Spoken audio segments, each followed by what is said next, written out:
What is going on, people? Welcome to Throw Down Your Questions, episode 314. I'm your host, Tony Polanco, and tonight I'm joined by Emilio Lopez. Sup, people? How's it going? Chris Seeley.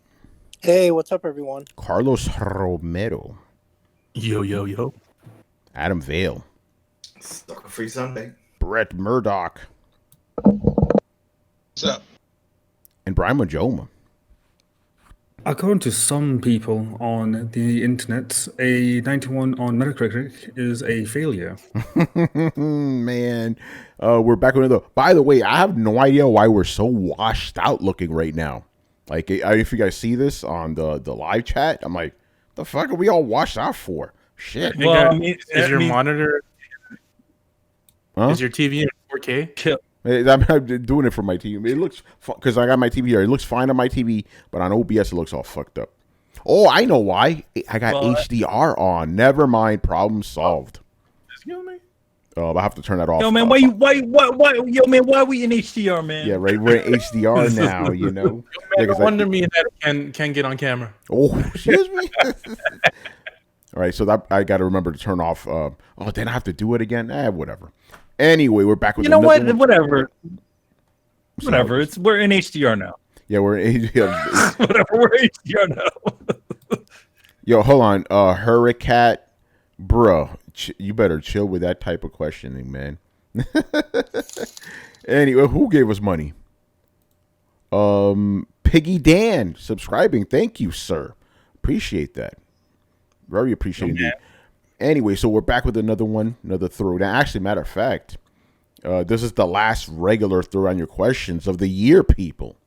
Because next week is going to be the AMA special, man.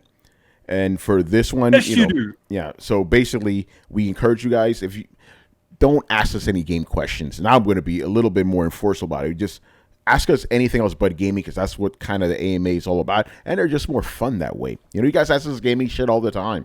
Ask us some other stuff, you know. So you could start right now if you want. Head over to the Discord and start asking us questions, man.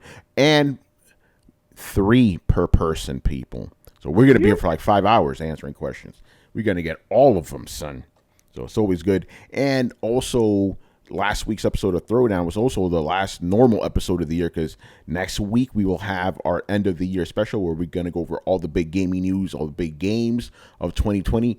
And on top of that, as we've already discussed behind the scenes, on the 23rd, on a Wednesday, on December, we're going to have the Generation special, the end of the Generation special. We're going to go over the entire generation, the PS4 and Xbox One generation. So that's going to be very interesting. Tony, you forgot the Switch. Yeah, you could throw that in there too, you know. So yeah, it'll be fun. Good times for the Throwdown crew, man. I don't actually have any pre-shit to go over, so let's get into it, man. I had to hold these guys back before the show, man. There's some Cyberpunk shit going on, but now I will unleash. We'll be back, man. Yeah, especially Manny. I'm like, over here, so I just got one thing to say. This motherfucker just starts ranting. Oh man. All right, Tony, do you want to move over the chat? Because it's sort of overlapping Carlos there. Is that cool? No, I'm going to change, because that's the chat that we had during our live stream of the Game Awards. So okay. I'll switch that as we're doing questions. But let me read the question first, and then we can change that. I mean, you distracting me, but it's all good. All right, the first question is from our boy, Mr. Barnaby Juan from Dominican Republic. By the way, Barnaby, let us know when you get your package, Manny. You're the guy. You sent him the thing. I sent it not long ago, but I also gave you the tracking. I gave him all tracking that stuff. number. Yep. So yeah, when you get that, bro, let us know, brother. Let us know. All right. I think from what I remember, I think he said he was having it sent to someone, and then they're going to send it to him or something. Whatever is going on. Yeah, I don't know. Crazy Dominican shit going on. All right, man. First question here. All right. Will CD Projekt Red meet with backlash due to its deceitful behavior with the release of Cyberpunk 2077? We now know why they wouldn't let reviewers play the game on last-gen consoles. What can CD Projekt Red do to recover consumer confidence? Is it too late for them to save face? So yeah, I mean, the game came out. By the way, I covered a lot of this in the recent Tony 6. I just put it up today, and yeah, basically, leading up to Cyberpunk, right? We just saw reviews of the PC version, no console version whatsoever. Console version comes out, fucking hot mess. Like the last gen systems, like on PS4, it's like 720p, 10 frames a second at worst. Xbox is not doing any better. Like it was just terrible. So now when people saw that, they're like, oh shit. Now we understand why they didn't let people see these things. It's gotten so bad. Sony is actually giving people refunds. Sony, it's part of their policy not to give refunds to digital purchases. They're giving people refunds, right? But Xbox does it and Steam also does it. If you was it 2 hours? Yeah, but I'm talking about Sony doesn't have that in Sony place. doesn't do that. That's what I'm saying. Well, they give you one shot at doing it.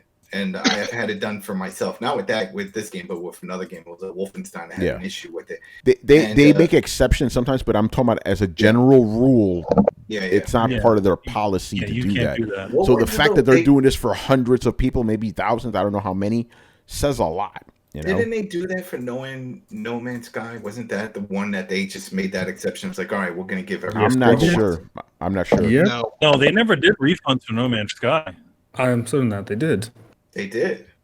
Because that was the one everyone kept saying. They were like, well, I got my No Man's Sky back. Like, yeah, me too. They're just doing it again now with Cyberpunk. So there was a big issue with that game in particular. Yeah. Oh, now we're all gone now. I'll get us back on screen. Yeah, we're all gone. Yeah, because I turned off HDR. Okay. Anyway, keep talking. Yeah. So I want to hear. Come on, you guys were going fucking crazy before the show. Go nuts, Okay. I was going to say that I'll go back. Go back to what I. Yep, they did do refunds for No Man's Sky, even digital copies. Okay. Yeah. Okay. I mean, they just have to. It sucks. I get it. When we were talking about before the show that they wanted to make their money and they knew they weren't going to sell all the copies they needed from the PC version. But man, it's just bad PR. Just say, listen, you know what? You play it on a PS5. Yeah, it's not done for the PS5 and Series X. But if you want the best performance, do it on a Pro, do it on a PS5. Because if you do the original PS4 and Xbox One, it's gonna suck horribly. It just can't do it. Sorry, this is if you want the best experience, this is how it works. That's what they should have did, because if not, by hiding it and for telling me some nasty messages, which they did send me, and then eventually they blocked me also besides fucking FIFA. Adam. I'm like, yeah, no game for you. And I was like, all right, fine. I won't fucking review it because I said on my message, I was like, yo, can I just do it on PS5? No, the PC version. It's like, yeah, everybody and their mother's doing it. Let me do the PS5 version. And it was like, you know what? Fuck you. No game for you. I'm like, oh, damn, you just pulled a fucking soup Nazi on me. I get it. All right, peace. Well, there's a reason they did that. Here's the thing. Like, I mean, to be honest, like they knew good and damn. You remember a while ago they said, "Hey, Cyberpunk went gold," right? Officially, and I even said this: probably the version that they threw on there, not the final version. It was old shitty version that they needed to get out because of manufacturing. With your PC version, they can continue to work on that thing all the way up until the damn thing is ready to go live. So, of course, they're going to want you to look at the PC version because that's where their strength is. CD Projekt Red has always been a PC company. Don't matter. That's no excuse. Then don't release it on the other platform. That's it. Just be like, hey, listen, it's going to be great on this, but not great on this other one. We're going to delay that part. Sorry, that's just the way it is. The thing is that once these things have been signed, and once all the I's are dotted and all the T's are crossed, saying they're just not going to release it takes a lot of money to stop something from happening, especially if these things have already been manufactured. So what are they going to do? They're going to look at they're going to put out the best faces they could, which is show you the PC version, which also doesn't run incredibly well. So, I mean, it's fucked up, but that's the way it is. And the only way, to be honest, the only way to stop this sort of behavior is to not buy it. Don't buy them. I'll just wait till they Don't, send the final but version. you know, it's the same with anything. You have all these complaints. You know, everybody right now is all complaining about this, complaining about I paid this money, I bid this thing. But you know what? Who told you to pre-order the game? Who told you to buy it? It's because you couldn't resist. Make them pay for this shit. I think they just believed in them. It's what we all heard, even the Well, way they are CD Ryan Project was. Red, right? Yeah, exactly. People No, I believed mean- in them, and they're like, you know what? We love their other game. We believe in them, so And they even- wanted to support them. Hoodwink And people, everybody- man. And everybody has bird memory. The Witcher fucking launched like shit too. Remember that? Now, a lot of people Nobody- don't, apparently. Nobody remembers that. The Witcher ran on like shit on consoles when it first originally came out. But yeah, they're all good. They're great. Come on, guys. I mean, It's I- just sad. They'll well, fix it. to answer the But question. But we're essentially playing a demo. They're playing Dr. Frankenstein with everybody right now as they you know fix the game as we're playing the damn thing. Yeah, go ahead, Carlos. Okay, so I think that they're already getting backlash. I think it's kind of abysmal, the release. Even though, I mean, I've enjoyed the game, but I'm like Tony mentioned, we're part of like the top 1 or 5% of PC gaming, where we have high end PCs, relatively to the rest of the people who own PCs, and it's crazy how the PS4 and Xbox One versions came out. They're hardly a game. It's ridiculous the way that they launched this, and yeah, like I mean, talking about delays and dates and stuff, they've been delaying this game for a while. They even delayed it after it went gold, and they celebrated, and they were like, "Oh, look, our game went gold. Get ready to get it in November." Nope, got pushed to December, and there's all of these excuses. They're bringing up the whole pandemic stuff, and while it could have affected their development, they should know when the game is ready. They delayed it, and they said it because of this, and they gave a date. You couldn't have delayed it another month or 2 months. You recuperate. You knew the pre-order. You know how many pre-orders you were getting. You know this thing was going to sell like crazy. They freaking recuperated 8+ years of development for this game and advertisements in one fucking week. Probably less than a fucking week. So yeah, this is I think it's kind of crazy just to see how badly this thing launched, and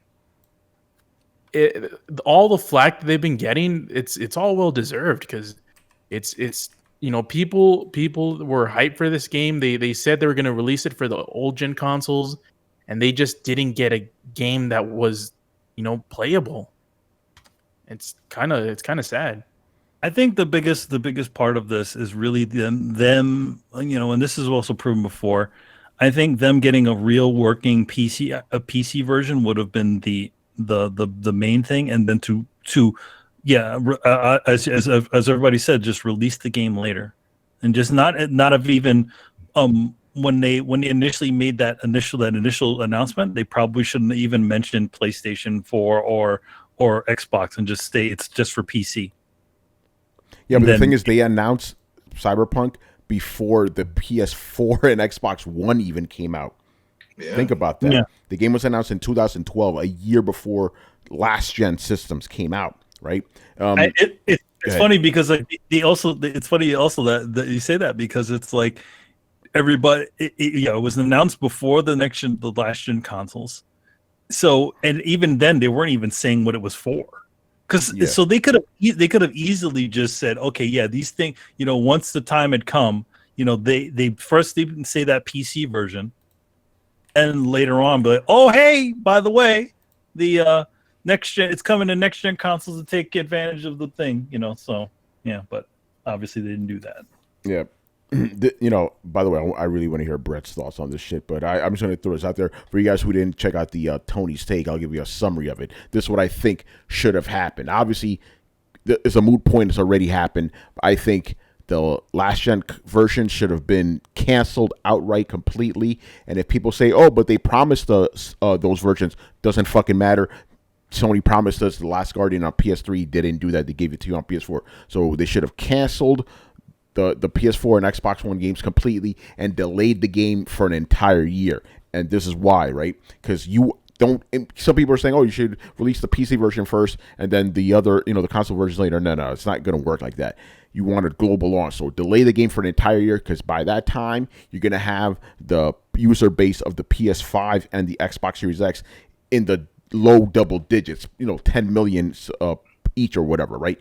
That way you could have a sizable chunk of people on these systems ready to buy this game that's optimized for those systems, right? They were talking about how the game was delayed for last gen consoles, and look at that, it didn't work in the end, right? This game is clearly a next gen game. They're trying to brute force into these old consoles. People on Twitter were talking about, "Oh, I would love a Switch port of this game on, a Switch." I'm like, you have a Switch port. It's called the PS4 version. It's called the Xbox One version. It's fucking embarrassing that they let this shit out there. It should have just been canceled outright. This game was not meant for those systems, as we've seen. It's not a theory. Look at the fucking videos. It's terrible. And just the fact people want their money back says it all. My fucking cousin, right, the voice of God, he's demanding his fucking money back. Like, "Oh, I shouldn't have bought this shit." Because it's all fucked up. It's all fucked up. I mean, man, you should have warned his ass. It's Division 2 all over again. Yeah. Whoa, I didn't know, man. He pre-ordered this shit. Not for me, Adam. I didn't. That never crashed on us, so we can actually play it. We made it now lights. No, I'm saying for him. Remember when they? For him. For him, it's a Division all over again. I never heard so. Don't worry, it's not over for him. I'm still sending him nasty messages, trying to bring him back. He will eventually come back, and then we will do the summit, and everything will be back to normal. We'll be happy again, like we were before. Anyway, I've been waiting for this. Brett, get in here, man. Get on that soapbox. Go ahead, man. I unleash you. Go. Man, I'm a bit overwhelmed. I generally don't know where to start. I think the first thing I can say is, as a Bethesda fan, I am shocked and appalled at the behavior put forth here, which fucking says a lot. I'm used to playing alpha games, man. I'm used to playing broken games. That's why I have a thick skin for that kind of thing. Most of the time, if you give me some sort of gigantic open world with grand ambition, I'm able to excuse a lot of the things that kind of come with it. It's the price that you pay with these kinds of games. Interestingly enough, with this game, I got what appeared to be ambition, but what turned out to be actually fucking nothing 90% of the time. This cake is 90% icing. And when we last talked, I have thought about this a few times. I was talking about how the AI could not possibly be this bad, and it was some kind of bug going on because nobody would release an AI this terrible because it would be the worst AI of 20 years. I was wrong. I admit that. It is the worst AI of 20 years, and it is barely able to be called an AI at any point. I mean, these are fucking placeholder systems. And if you know anything about games, I've done a lot of alphas. These are placeholder systems. There is no AI for cars. There is no AI for police. There is no AI for civilians standing around. Literally, you punch somebody in the face, everybody within a 30-foot radius just drops and cowers and does nothing. The police. You ever punch somebody in a wheelchair? No. They get up out of the wheelchair and run away. What? Okay, they're the only people that run away? What the shit? Jesus Christ. So it's like Jesus, you cured him. Yeah, I mean, Skyrim had way better. Elder Scrolls had better AI than this. There's not a fucking excuse for it. You put a car in the middle of the road, everybody just freezes like ants. They're like, my life has no meaning now, and then they just stand there. The police just literally spawn on you if you do anything wrong, and this extends to the rest of the alert system. I don't know that I can keep playing this game. I keep trying because I like parts that are there, but honestly, when you get into a mission or anything, you get into a mission, you get alerted, right? One time, you alert somebody one time, literally everybody for the rest of the fucking mission miraculously knows where you are. And there's not any kind of like them radioing in. There's no time to be able to stop it. If somebody glances you, the hive mind fucking knows you're there. These are quality of life improvements that we have not had to deal with, or that we've had. We've had these improvements for fucking years now. I have no idea why CD Projekt Red decided to roll these back. You know, the term next gen RPG is fucking laughable considering the fact that it's completely fucking broken in every way and regressive almost fucking 10 years. I don't know why I'm having to put up with a lot of the small bullshit I am. And I like the game. I have a soft spot for Cyberpunk world stuff, so not the game, just in general. So, I'll admit that I'm a little easy here, and I'm trying to play it, a larger open game, but you feel like you're in this living, breathing, densely populated city until you realize that nothing can even fucking react to you. Hey, you walk up to a food cart to get a fucking hot dog, the person goes, "What the fuck do you want?" Like, there's no immersion there. No, nobody reacts to anything you do in the world. It's like being on the world's worst Truman Show. It's completely and this is the epitome of when I talk about shiny, right? Like, this game acts like it is doing everything that is just, new and revolutionary, but they're fucking not. They didn't build any kind of actual system on top of the stuff that they did. They just made everything jaw-droppingly gorgeous at the risk of, or at the expense of, some people being able to fucking play it. So I admit, it's a very pretty game. But it's lacking all the substance underneath. What system are you playing this game in? I'm playing mine on Xbox. On the Series X or the One? The Series X. Oh, okay. Yeah, this game is unplayable in last gen, which is fucking ironic. I asked these guys, I was like, who the fuck is this game for? Because most people that play it on PC can't play it at nearly the graphics they should be able to. There isn't a PS5 or Xbox Series X version, but the version that is on the last gen systems that you buy to play on the PS5 or the Xbox Series X don't actually work on their respective systems. And then further beyond that, the fucking PS5 and Xbox Series X, they're not on par. There's no way to accurately judge these. I've been trying to figure out for days what it says, or what this says about what. The PS5 system is locked to performance mode, right? But if you put performance mode on Xbox and put them side by side, the Xbox has more densely populated cars and civilians in areas. So even if you try and compare performance mode to performance mode, you're not getting the same fucking game with the same fucking assets. So it's impossible to put them side by side and say, oh, this one works better. And for some reason they decided to come out with a quality mode on Xbox, but not on PlayStation. It's like nobody at this company knows what anybody else at this company is doing. There's just no base level to judge anything off of. And with so many versions out there, no wonder the thing is fucking broken 9 ways from Sunday. So, just in general, man, like I'm really disappointed. I really, really want to like this game, but I feel like it is, as somebody who plays betas, this thing is fucking in alpha, right? Like, it is not ready. There are whole systems that are not in place. At least, for the love of God, I hope that they're going to put some, NPC AI in here. And the big problem here is where they really shit the bed is, I'm convinced that they're setting up to do a GTA Online thing. That's what the whole multiplayer thing of this is. They wanted to create a big open world that you can kind of live in, and it's vast. They want that GTA Online money. But all they've done here is prove to us that they can't build anything other than a very basic set dressing, where if you have the closest amount of inspection whatsoever, the whole thing falls apart. I mean, even down to, I was playing last night, and like I stepped forward and somebody popped into my feet, like literally 6 feet in front of me, an NPC goes, boop, pops in. I was like, oh, that's weird. Step back, take one step forward, they pop in again, although this time they're a different NPC. Same thing. It was reliably fucking up. I can understand if an NPC pops in or pops out, maybe something's been taking a minute loading, or maybe I triggered something, but to have them reliably pop in and out of existence 6 feet away from me, and I know it's not a rendering thing either, because it's rendering different NPCs. So it's not like, oh, for some reason I just can't see them. The game was literally like, oh, well, they're not they're 7 feet in front of you, so you don't need to bother seeing them.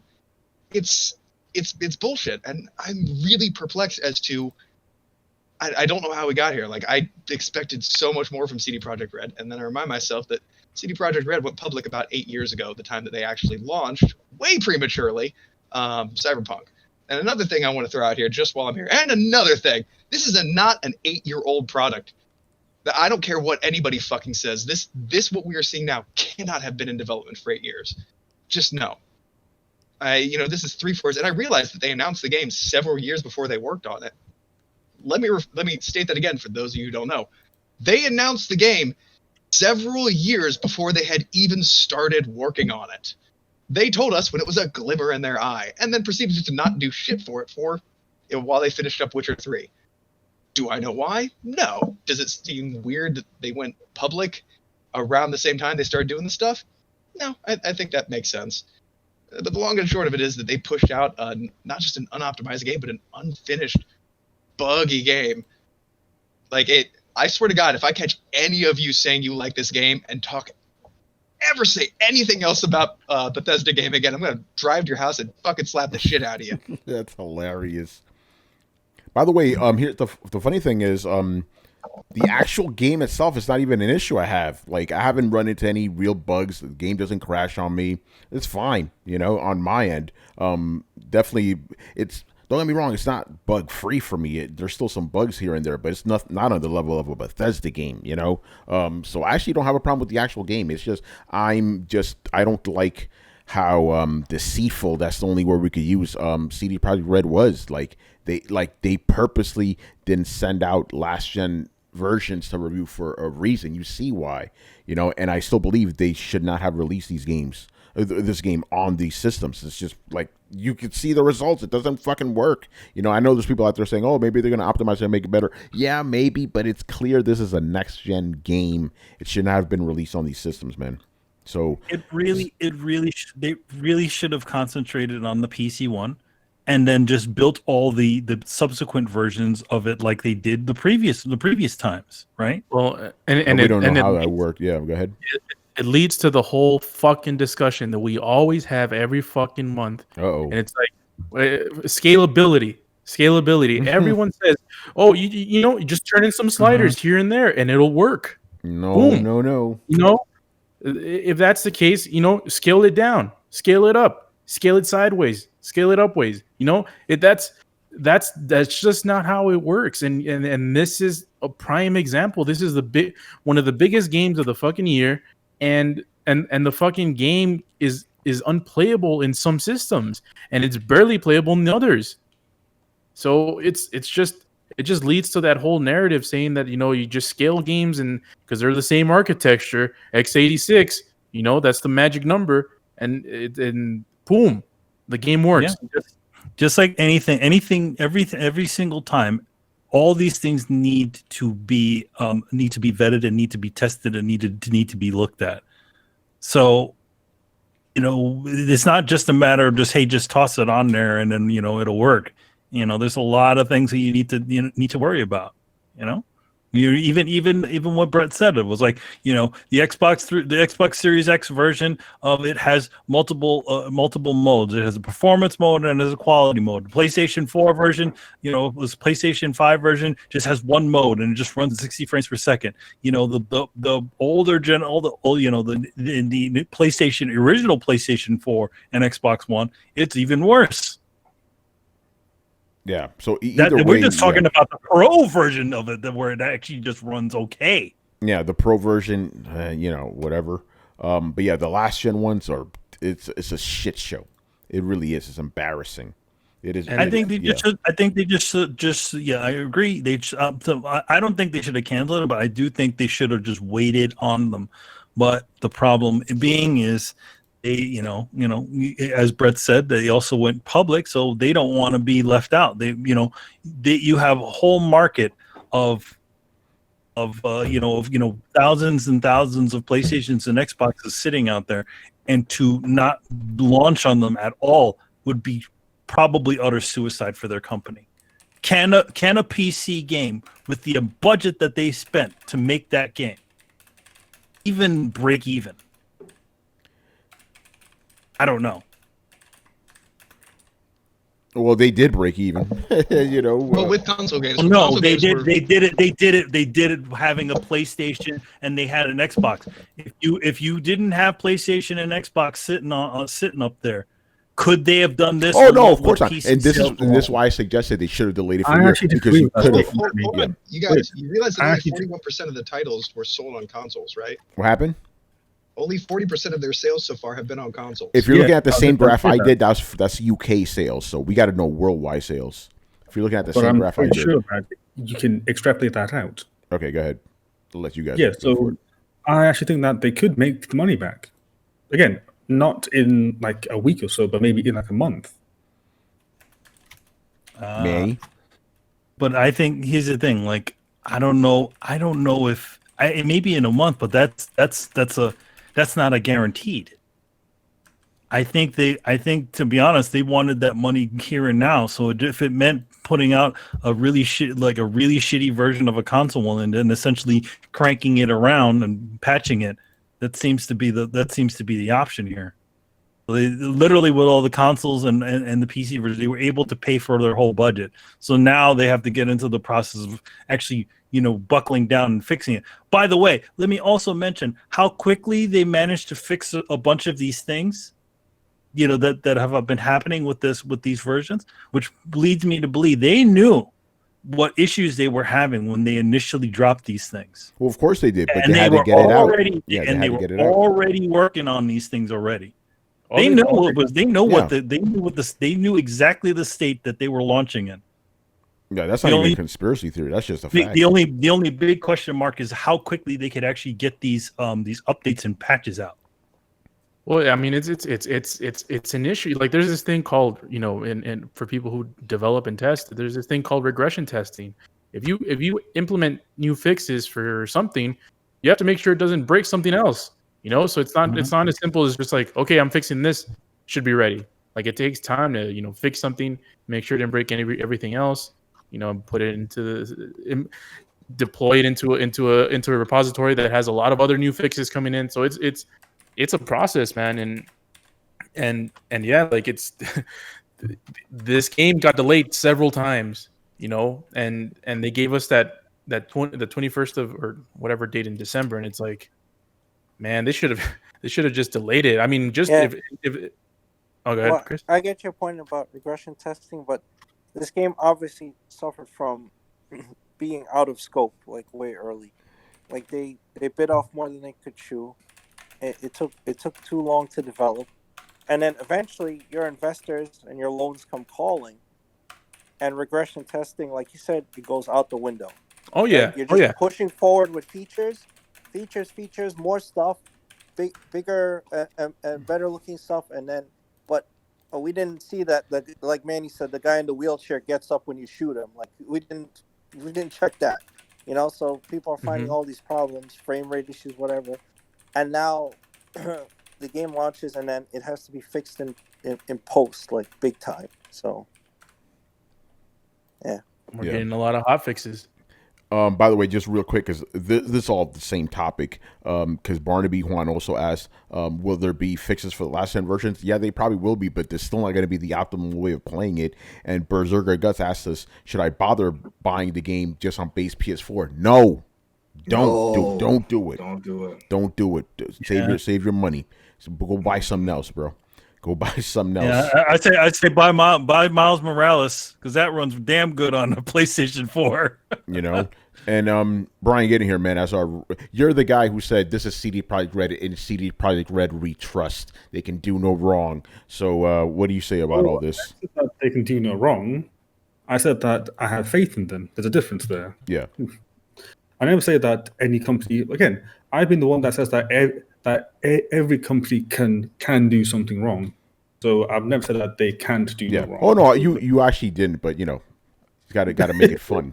But you did say there's you answered. Tony putting your words in your mouth. Yeah, but you did say this is CD Projekt Red. It's like, all right, bro. And I trust them. And clearly, it seemed like they were over their head with this game.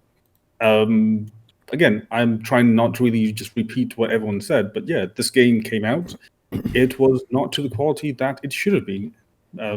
I don't think that anyone can actually dispute that. Again, I've not seen just how bad it is on consoles, because again, I quite frankly don't give a damn, and I never planned to play it on consoles in the first place, so I can't speak on that. But if it's as bad as people are saying, then yeah, people should get their refund. And I actually want to hop on Sony's policy for a bit. Of course. No, because their policy is that you only get a refund if you've only played less than 2 hours off the game. But because of this, they have had to give refunds to those that have played more than 2 hours off the game, which I think should be the case anyway. So, yeah, I just want to point that out. But everywhere else, like if you if you believe that this game is not what you wanted and it's not representative of what's being shown, then get a refund. Simple as. Like, it is your right as a consumer that if you spend money on a product and it's not to the quality that was expected or shown, then get a refund. Simple as. Like, I don't know what else to say. Like, again, if you don't like what they did, get a refund. In terms of what they did, in terms of what CD Projekt Red did in this whole process, yeah, I do believe that what they did was really quite odd. I know why they did it. It's quite obvious, but they should not have done what they did in terms of not giving out the console versions out in the wild. That is incredibly shady. Do you see the company different now? I see it as, I want to know whose fault this is. Like, at where the fault is. Again, were they the ones that were handling that side or not? Again, I don't know. Hence why I say I want to see who's at fault here, because I can't just say, okay, CD Projekt Red, because they handled everything. Like, I'm sure that there was some company there that handled the PR side, and maybe it's their fault. Again, I don't know. Well, I'm just saying I need to find. CD tends to handle their own PR. They have an internal PR team.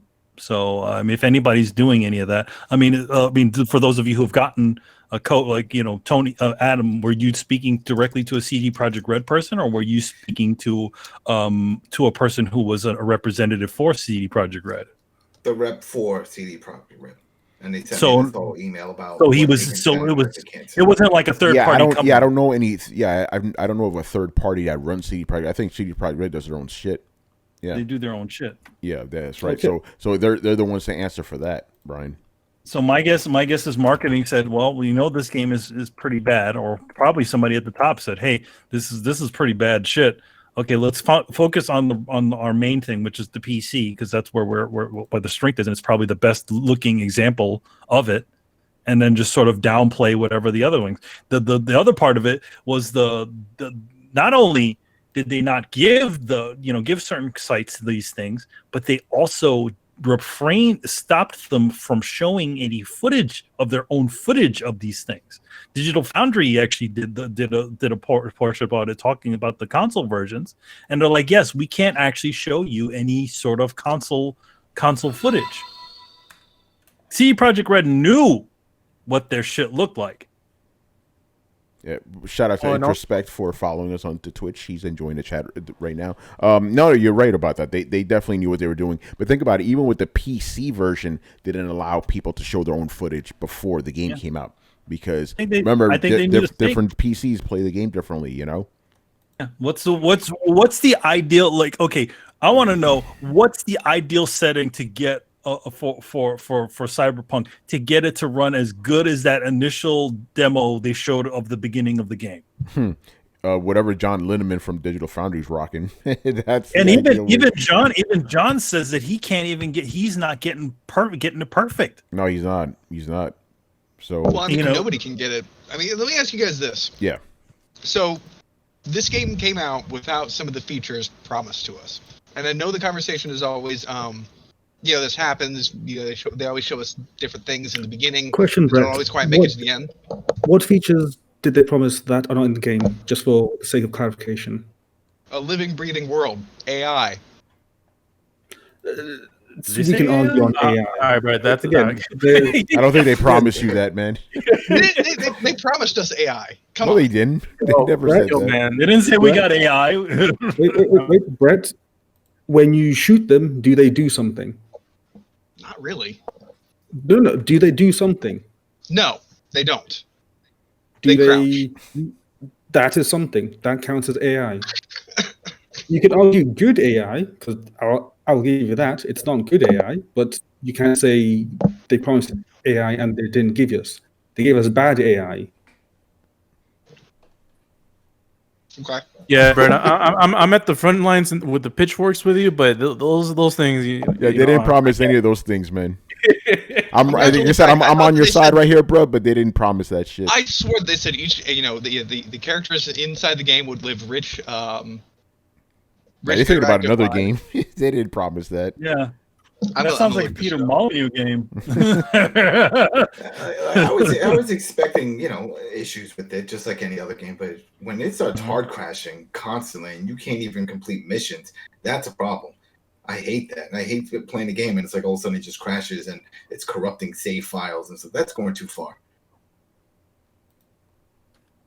Yeah.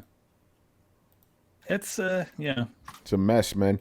And then the final question on this, because we do have other questions that are not related to this game. This comes from who is this guy? Eurocar. All right, bro. Oh, who that? Is that guy from Jersey? Yeah. That's a lot of shit. Yeah, and the ultimate question right here to wrap this segment up: should CD Projekt Red apologize for Cyberpunk 2077? I think they should.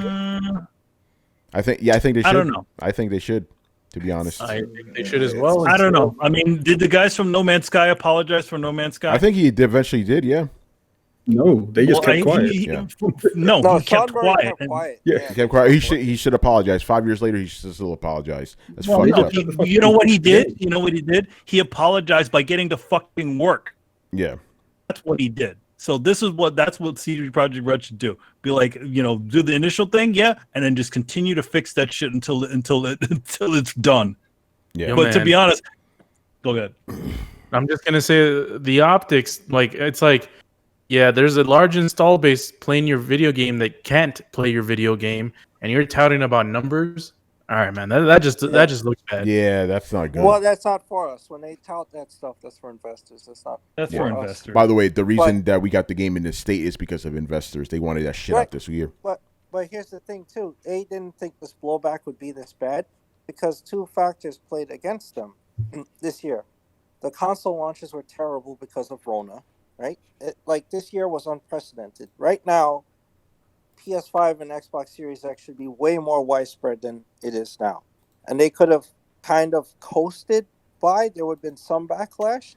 But because there's not as many of the systems out there and people had to play this on PS4 and Xbox One and exposed how far back they had gotten in development, these were not ready. And I totally agree with Tony. They should have scrapped them when they had the chance. This looks horrible, and I don't know how you go back and fix those. Honestly, I don't think there's going back and fixing those. I say give people back their money and just launch the next one, and hope that they come back. Right? Hey man, they got The Witcher to run on a fucking Switch. They can get these stupid consoles, these stupid cut enough corners to get the console versions looking at least up to fucking snuff. I think that's where the big surprise comes from because of that. Everyone saw what magic they pulled off with the Switch. We're like, shit, if they can do that, they're definitely gonna provide a quality game for current gen and stuff, and that did not happen. I think it's also with that Switch situation is they could actually concentrate on trying to make an effective effective port. It took a while to do it. I mean, how many years off was The Witcher Wild Hunt? The Witcher 3 Wild Hunt. It was like 4 or 5 years since that Switch version. While you're trying to get Witcher 3 to run on a Switch years later, what suffered? This game suffered. Instead of all your effort being put into this game that you're banking on, they were making Gwent because people thought the card game was great in The Witcher. They were porting Witcher 3 to the Switch, and it's like, yeah, honestly, you know what? They got Zelda. Move on. This is supposed to be your bread and butter. Then put all hands on that shit because you are way out of scope, and now the game is broken. After 4 delays. Yeah, and it's ironic because they delayed it. Remember they said because they're trying to fix the last gen console versions, and look what happened. What the hell was the point? They're trying to fix it. They just gave up and said, "Fuck it, drop it, release it." It's funny. Like I actually made a comment that I think Paris said, "Oh, hey, I see that there's copies of Cyberpunk on the market, and please don't talk about spoilers." Blah blah blah. I'm like, spoilers. What about playing those fucking games without the goddamn patches on that shit? I mean, come on. Awful spoiling? I mean, who cares about spoilers? Would you even be able to play the game without at least that first day one patch? Yeah. By the way, the guys in the chat are saying Saber Interactive did the port of The Witcher on Switch, so CD Projekt Red did not work on that. But I mean, the one thing is, again, they managed to get that shit to work on there. Saber Interactive did. Yeah, Saber Interactive, but still, they were able to get it to work on it. But it was a year. It was like 5 years or 4 years away from the original release, and I feel like with given time, if they didn't need to vet these two versions, vet these other versions, and then also work on their PC version, they should have just worked on the PC version and then figured out whether they wanted to release on console. I know, but again, that's why I asked the question: would this even be able to work? Because the hype was so fucking high. Yeah, no, it had to come out. It had to come out. I feel like in order to even break even on or even exceed the amount of budget they spent to make this game, they needed to release on the shitty console, even if it was a bad version of it. Yeah, and it's unfortunate because the vast majority of people that are playing this game are playing the worst version possible. Yep. Think about that. So yeah, I think they need to make a public apology. This is terrible. This is horrible. There's no other way around it. There's no excusing it. And that's that. Yeah, go ahead. The other thing is how is it I don't know how these development things work. How do they okay, if you're going to release a patch, a wide range patch for all the different versions of it, does it scale? Do we just say PlayStation 4 version this patch, Xbox this patch? What? Well, how does that even work? Because I wouldn't know. Yeah. I wouldn't know. Wish we had a game developer on at one point to explain this shit. All right, man. That's gonna do it for this segment. All right, guys. In the chat, I need you guys to do me a favor. Hang out for 2 minutes while I fix this. I need to turn off the stream, so just hang out in the chat. We'll be back in 2 minutes. All right. So we shall return. Hang out. Don't leave. Hang out in the chat. All right, yeah, people. Looks like we're back. Hey, that was less than a minute, man. Your boy. Everything looks better now. So I got to remember I got to turn HDR off, so it doesn't look all fucked up. All right. Next question. No more Cyberpunk talk. That was good. That was fucking awesome. All right. Next up, we have Mob Hits. Kind of related to this. I mean, it's still about Cyberpunk, but not about Cyberpunk at the same time. He goes, with Cyberbug out in the wild and how horrible it looks on older platforms, do you think developers should opt out on developing for systems that require such attention to develop time? I'm looking at you, Microsoft. Chris, why don't you take this one, man? Should in some cases, do you think it's better for developers to just be like, you know what, we're not going to develop for these old systems, we're just sticking to the new shit, and that's that? Well, this was unique because it was announced and planned so many years ago that how could at some point they probably, like you said, they should have backed off of this. But I mean, how many fiscal year calls did they have with investors telling them our PS4 version is going to do this and Xbox going to do that, whatever, and then to go, you know what, just skip it. All that install base, don't worry about it. Well, they can't do that, so they kind of got screwed with their own hype. And it's very difficult for developers, especially when you're under a publisher, to say that, hey, we're not going to do this, because you have to, at the end of the day, unless you're completely independent, you have to answer to somebody. And if for Microsoft Studios, if Phil says, hey, we're supporting all the systems, right? You can't go, that's not a good idea. I think we should only focus on this. That you may be signing a resignation right there. So you kind of have to play ball with what the suits want you to do. If you're beholden to someone, then you're not calling the shots on that. And if they say, hey, we have this 35, 40 plus, or in Sony's case, 120 plus million install base, and we have to cater to them, then you better be sure that you better have a good business reason why you're not going to support those guys. And even if you can't get it to perform, they're going to be like, cut some corners and make it work, right? So that's the problem with big publishers. You can't. They only see money. They're only going to see revenue and return on investment. They don't care that you can. If your problem is, hey, the game isn't going to perform as well as we want it to. We want optimal performance. We want people to have options of fidelity performance. So they're going to be like, blah blah blah. Look at these spreadsheets. Look at these numbers. Look at our market research. Make it happen. Right. Look how many people own the console. It has to get on that. Exactly. So that's the central issue of that. Can you patch it? You think it'll take time? Can you do it? And this is and it is something I brought up in the Tony's Take, right? From the shareholders' eyes, the launch of Cyberpunk was a great success. They made their money back in less than a week, so in their eyes, this is fine, That's the problem, and I still believe the reason that this game came out on these last gen systems is because of these guys, these fucking investors. Exactly. They only calculate based on ROI. Let's say you had a launch game. Return on investment, for you guys who don't know what ROI means. Anyway, go ahead. Yes, sorry. So let's say we're in a studio and so Phil says, hey, how's this game coming? It's not so good, Phil. We're going to want to just keep this to the series and skip the Xbox One because we're having performance issues across the board. There's no way to patch this. We'll be patching this for months after launch. Let's just focus on the series. It can handle it, and let's move to PC. What they're going to say is, but we're losing if this game only sells 20% on Xbox One, you're discounting 7 million potential sales. So that's not an option, right?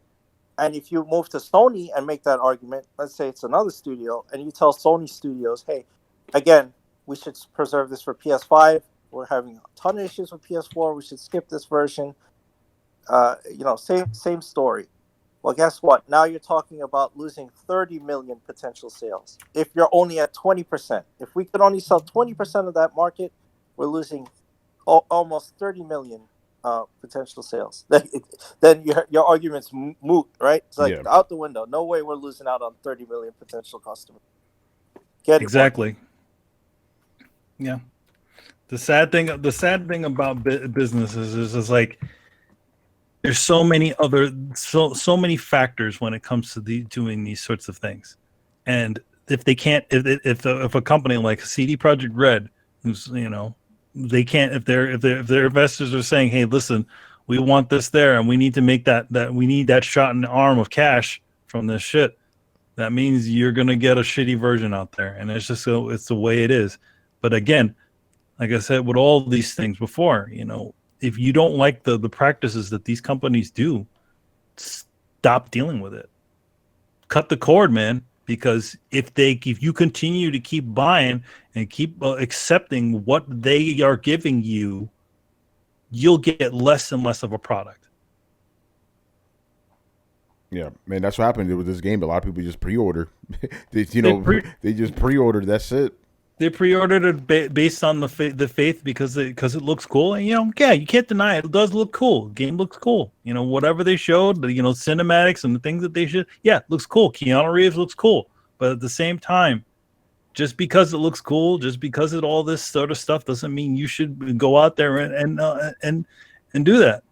Unless you're really sure you're gonna love that thing. I swear, out of all things. This game was the one game that actually got Brian to actually pre-order some shit. Oh man! I mean, he's the first one to tell you don't fucking pre-order. Am I right, Brian? Oh yeah. But he has it on PC, so he's not experiencing all that hassle.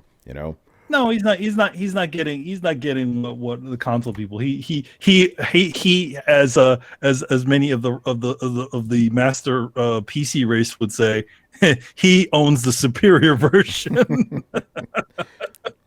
Oh man!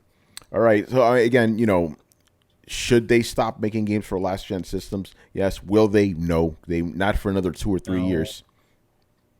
I mean, to be honest, I always say like the minute that these new consoles sort of start coming out, they really should start cutting the cord on all those Flash versions. But I mean, they won't, but they did it. But they won't. Miles Morales is still on PlayStation 4. Little Big Planet's still on PlayStation 4. I mean, there's literally a handful of games that are not on 4. What is it though? Yeah. Astro's Playroom? Yeah, Astro's Demon Playroom. Soul? Yeah, Demon Souls. By the way, I can't verify this. I haven't seen the actual numbers yet, but I'm hearing that Miles Morales actually sold more on the PS5 than it did on PS4. Well, and part of the reason is because people think it's a PS5 exclusive. Yeah, that's what it is. Yeah, I think the thing about it is because it is assumed that it's a PS5 exclusive. So, but the thing is that same mentality could also work with Cyberpunk. Oh shit, it's a PS5 exclusive. I better just get it on there, you know. Oh man! And by the way, that's also part of hoodwinking too, because a lot of people think that a lot of people. No, they think the version they're playing is the PS5 version. No, you're playing the PS4 version, baby. Yeah, a lot of people didn't know. They were like, no, it's on now. I'm playing it on it. Like, just because it's on there doesn't mean it's PS5, man.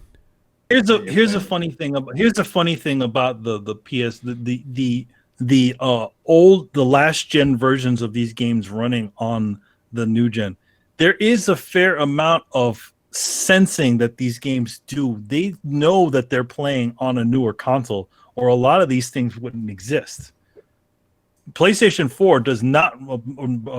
PlayStation 4 or PlayStation 4 Pro do not run at 60 FPS for Cyberpunk. But getting all it runs on a pretty solid 60 FPS on the PlayStation. Yeah, it's actually 5. very rare when it dips below that. Like, because I bought Cyberpunk both on PS5 and PC, and yeah, it's like on PS5 it's 60 almost the whole time, which is crazy. But obviously the rest of the game, you know. By the way, I was actually about to just play through the whole thing on PS5 just to get the trophies and stuff, and then come back to the PC version once I got like a proper PC to play it on. What killed it for me was driving in the open world. I'm like, I can't do this. Okay, when you're driving in the open world, there's absolutely no pedestrian traffic at all. They all vanished. There's no humans left on the streets on PS5, right? And even cars are not as much. I'm like, okay, no, this is crazy. I can't do this. Went back to the PC version, and I put my, even though, okay, so what I originally did was I put it on high settings at 1080p, and I was getting some good performance, like between 45 60 frames. Then I did Digital Foundry. They put out a new video how to optimize it for your PC and stuff, all your settings you should do. I did that. Now I'm getting fucking 60 to 75 frames a second, and the game's looking even better. I'm like, okay, I'm sticking with PC. Sticking with PC right now, even though I don't have the ray tracing and all that other good jazz. Like, it looks good, it runs good. And PS5, even though PS5 you can play it and enjoy it, again, what killed it for me was when I was driving. I'm like, what the fuck? Where are the people? Because when I was playing for the first like couple hours, I just stuck to the main storyline, right? Not too much driving going on around. But when I started just doing side shit, driving around the actual city, I'm like, what the fuck? You know? Yeah, well, is there a hurricane coming? Everybody just abandoned the city? What the hell's going on here?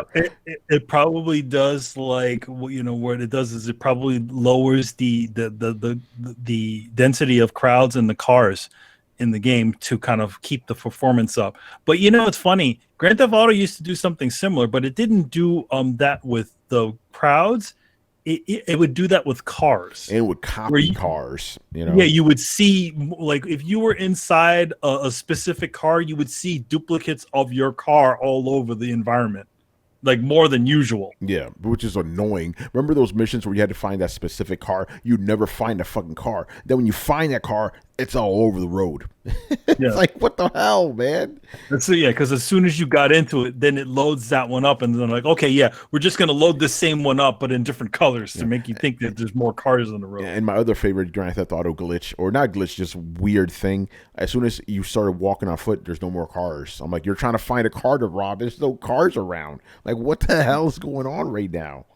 You know, It's funny, man. But yeah, that broke it. I'm like, what the hell is going on here? By the way, doing the side missions, that's when the game finally clicked for me. I'm like, oh, because I was playing, I'm like, yeah, this game's all right. It's cool, you know? But then, like, I saw like a shootout happening between cops and the criminals, just randomly happening. I'm like, oh shit, let's go in there. So I get behind where the cops are, and start shooting the criminals. I'm like, oh my god! And it clicked on me. This is RoboCop the game. Like the whole city's just basically like a giant fucking Detroit from that, you know? And that's when I also realized, oh my god, Tony, you've been a fan of RoboCop for 30 years. You just finally realized it's a cyberpunk story. You know? Yeah, you didn't know that? I had absolutely no idea. I'm like, hold on. And I thought, I'm like, hold on. RoboCop is not even like, oh, if you see it from this perspective, it's cyber. No, it's totally a cyberpunk story. It's completely a cyberpunk story, just told from the cops' perspective. You know, you have a fucked up society that's run by mega corporations, technology's ruling everything, underclass, cynicism, rampant like advertisement and sex and stuff. I'm like, oh my god, this is a cyberpunk story. I had no fucking idea. Dude, did you not read Judge Dredd? I did not. Judge Dredd. I won't. The only Judge. I've only seen the two movies. That's all I know. Okay. Interesting fact, Tony. Yeah. The reason RoboCop is because they changed it too much to be able to retain the Judge Dredd license. Mm-hmm. Yeah, I know that. Well, by the way, here's the funny thing. By the way, Brad, I'm going to send you this video. I saw like the history of Cyberpunk. Judge Dredd is not a Cyberpunk story, but it was heavy. It was a heavy influence in Cyberpunk. It just didn't have it's something missing, but it had most of the ingredients in there. But yeah, RoboCop is straight up Cyberpunk. It's straight up Cyberpunk. And when I'm playing this, I'm like, this is RoboCop. It is fucking RoboCop. You know? Go ahead, Brett. Oh, I'm just trying to figure out what elements it has missing that. I'm thinking about it now. It is like we have the mega corporations, right? We have the crumbling society. We have technology, right? I don't think just there's no internet, like net runners. Maybe maybe that's it, but because I'm thinking, that's what it is. I think it's what it is. It has almost everything in there. Judge Dredd falls under post-apocalyptic. Yeah, that's what it is. Or dystopian, but like I'm wondering if one of the reasons they're qualifying is like, does cyberpunk in their definition have to have like other races or like exactly what is it? Because it's dystopian future world where corporations basically fuck over human life and it's become worthless and everybody's run by these giant mega corporations while living in the slums. Kind of like now. Yeah, kind of like now. Yeah, it's kind of now. I was genuinely going to ask you guys. I was like, so like Tony, like, does this feel any different than walking around town? No, not really. Well, Brett, I explained this to you. One of the reasons I don't like Cyberpunk that much is because I'm like, that's our. Here's the thing. I used to say that because I think that's our actual future. It's not our future. That's our present. That's just what's going on now. It's our present. You're like, it's just with fucking robots, you know. Everything will be owned by Disney. Everything will be owned by Disney, Microsoft, well, maybe not Facebook because they already had that ruling, but you know, it'll be about 10 different companies that own everything. Yeah. You know, it's funny because you always hear about people saying it's like, oh man, if only this company owned this right, think of all the things they can do with it. And then you see that. You see Disney buying Marvel and Fox and all these other ones. And then when you look back, you're like, holy shit, they own too much. Wait a minute. Wait. Slow down. You own ESPN too? Shit. You know what I mean? But it's okay. This is what you want. We are living in a cyberpunk future, man. It's already here. Yeah, I mean, come on. Like, look at what this pandemic has done right now. You know, literally closing down mom and pop businesses and literally pushing toward big businesses like Target, fucking Walmart. Like there's not one person who hasn't ordered something from fucking Amazon. Like Amazon is just our world now too. Yo, and take it even further, right? Think, targeted ads. That's another very cyberpunky thing. You know, think about it. Yeah, this happens all the time. We're having a conversation at a bar, regularized conversation. Then you start getting advertisements for whatever you're talking about on your phone. It's like, what? Whoa. Yeah, because your phone. Because your phone is literally listening to your thing. And also, not only that, it's also looking, especially with Google and all the other apps, they're looking at your search history. So, hey, like, let's say you were looking at, Society 6 or something like that. Oh, hey, look, it just showed up on Instagram or Twitter. Yeah, it's crazy. So, we're already living in the cyberpunk world. We just don't have as many robots, but we'll get there. In a cyberpunk world. All right, man, let's move on. Next question. This is from Annihilator. All right. Now that new games are a ridiculous price here in Ireland. He says it's 80 euros, which is equivalent to $97. Whoa. Neo Crazy. Geo prices here. Right? He goes, I've decided to wait for price drops. I said, I don't believe any game is worth that amount. I've heard that Brett won't pay $50 for Miles Morales. So my question is, what makes the game worth paying full price? Are games not worth paying full price for anymore? We've had this discussion before, man. We could take it up again. $7 games. Because every person has a different threshold. Some people think a game should give you as many hours as the amount of dollars you put in. Other people, you think if the experience is worth it, then the money's worth it. But yeah, it depends on the person, to be honest, man. There's no like consensus, you know. $50 for you may be too much, and for somebody else, it may not be. It may just be okay, you know.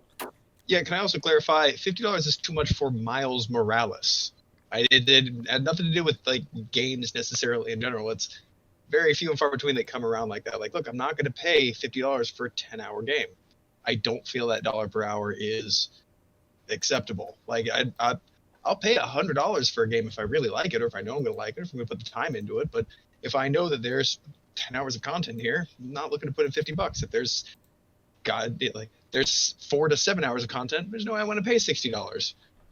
That's just how I am, and that can change depending on how much you want to do something. But the way I view it is like, how much do I get for $1? How much enjoyment? How long enjoyment? Like I'll watch TV all day long. Like, will I go to the movies all that much? Nah, not really, because that shit's like $11 an hour. Like, it's just not a good use of money, especially if you're trying to be thrifty, in my opinion. Yeah, it can be the one thing that you spoil yourself to, or you spoil yourself with, but I generally look at how much I get for how much. So, yeah, it's in my opinion, it's a dollar per hour thing, and it's not all games. It's just kind of Miles Morales. It's funny because Miles Morales is the amount of money that you would pay for that length of a game if you bought it on a PlayStation 3. What? Or a PlayStation 2. Yes. The games back in the PlayStation 2 day were $50. Yeah. Before they went up to 60 on the thing. You would get a 6-hour to 10-hour experience for that same amount of money. What games were you playing? Yes. Most games were $50. Yeah, they're all God, games you got more time than that. Yeah, well, the thing is, you replayed most games back in the day. I mean, we was talking about God of Wars, you know, Tomb Raider, Prince of Persia, you know, the big games. Of the those games. Oh, you were Brett didn't like the lengths of those games. Oh, no, I was pissed off. Like, by the time I beat the first God of War, I was like, wait, was that seriously the last fucking boss? Are we already fucking done? Keep in mind, I grew up growing RPGs, right? Like, my video games were 60 hours on the Super NES. So there were games that were huge, gigantic, long games even back then. And they were mostly RPGs, but they were mostly, you know, kind of open world, you know, built around what we consider, maybe not even consider an RPG today. So, yeah, no, there's no way, like, I'm not being inconsistent here. I have never believed in spending more than, like, if you come anywhere close to the $10 an hour mark, fuck no. Nope, not even doing it. Okay. I'll wait for that shit to be on sale because it will, because it's not going to be that successful. Yeah, what about the rest of you guys? Actually, it is pretty successful. Yeah, it is, actually. Are you talking about a specific game or something? It's actually... What? Are you talking about a specific game I missed or something? Well, you know, you're talking about Miles Morales, aren't you? Well, I mean, I wasn't saying when it's not going to be successful. But okay. You just meant in general. You just meant. Yeah, like back in the day, if you pumped out a 10-hour game and charged $60 for it, you got hosed on pretty hard.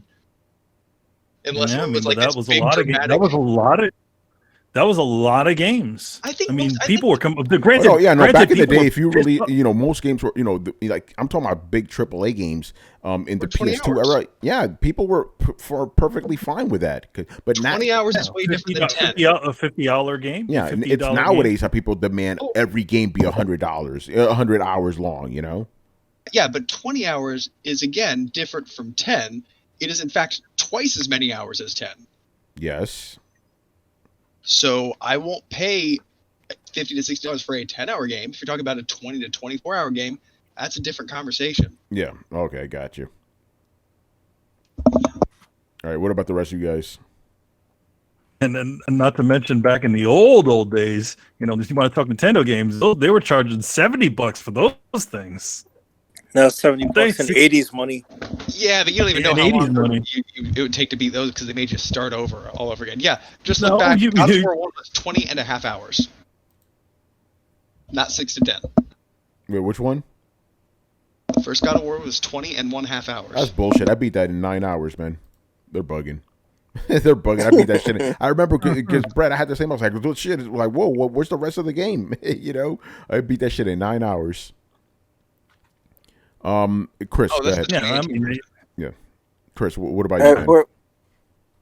Wait, what? When it comes to $70, you think that's too much for a game, or slash what makes a game worth, you know, the amount of money it costs?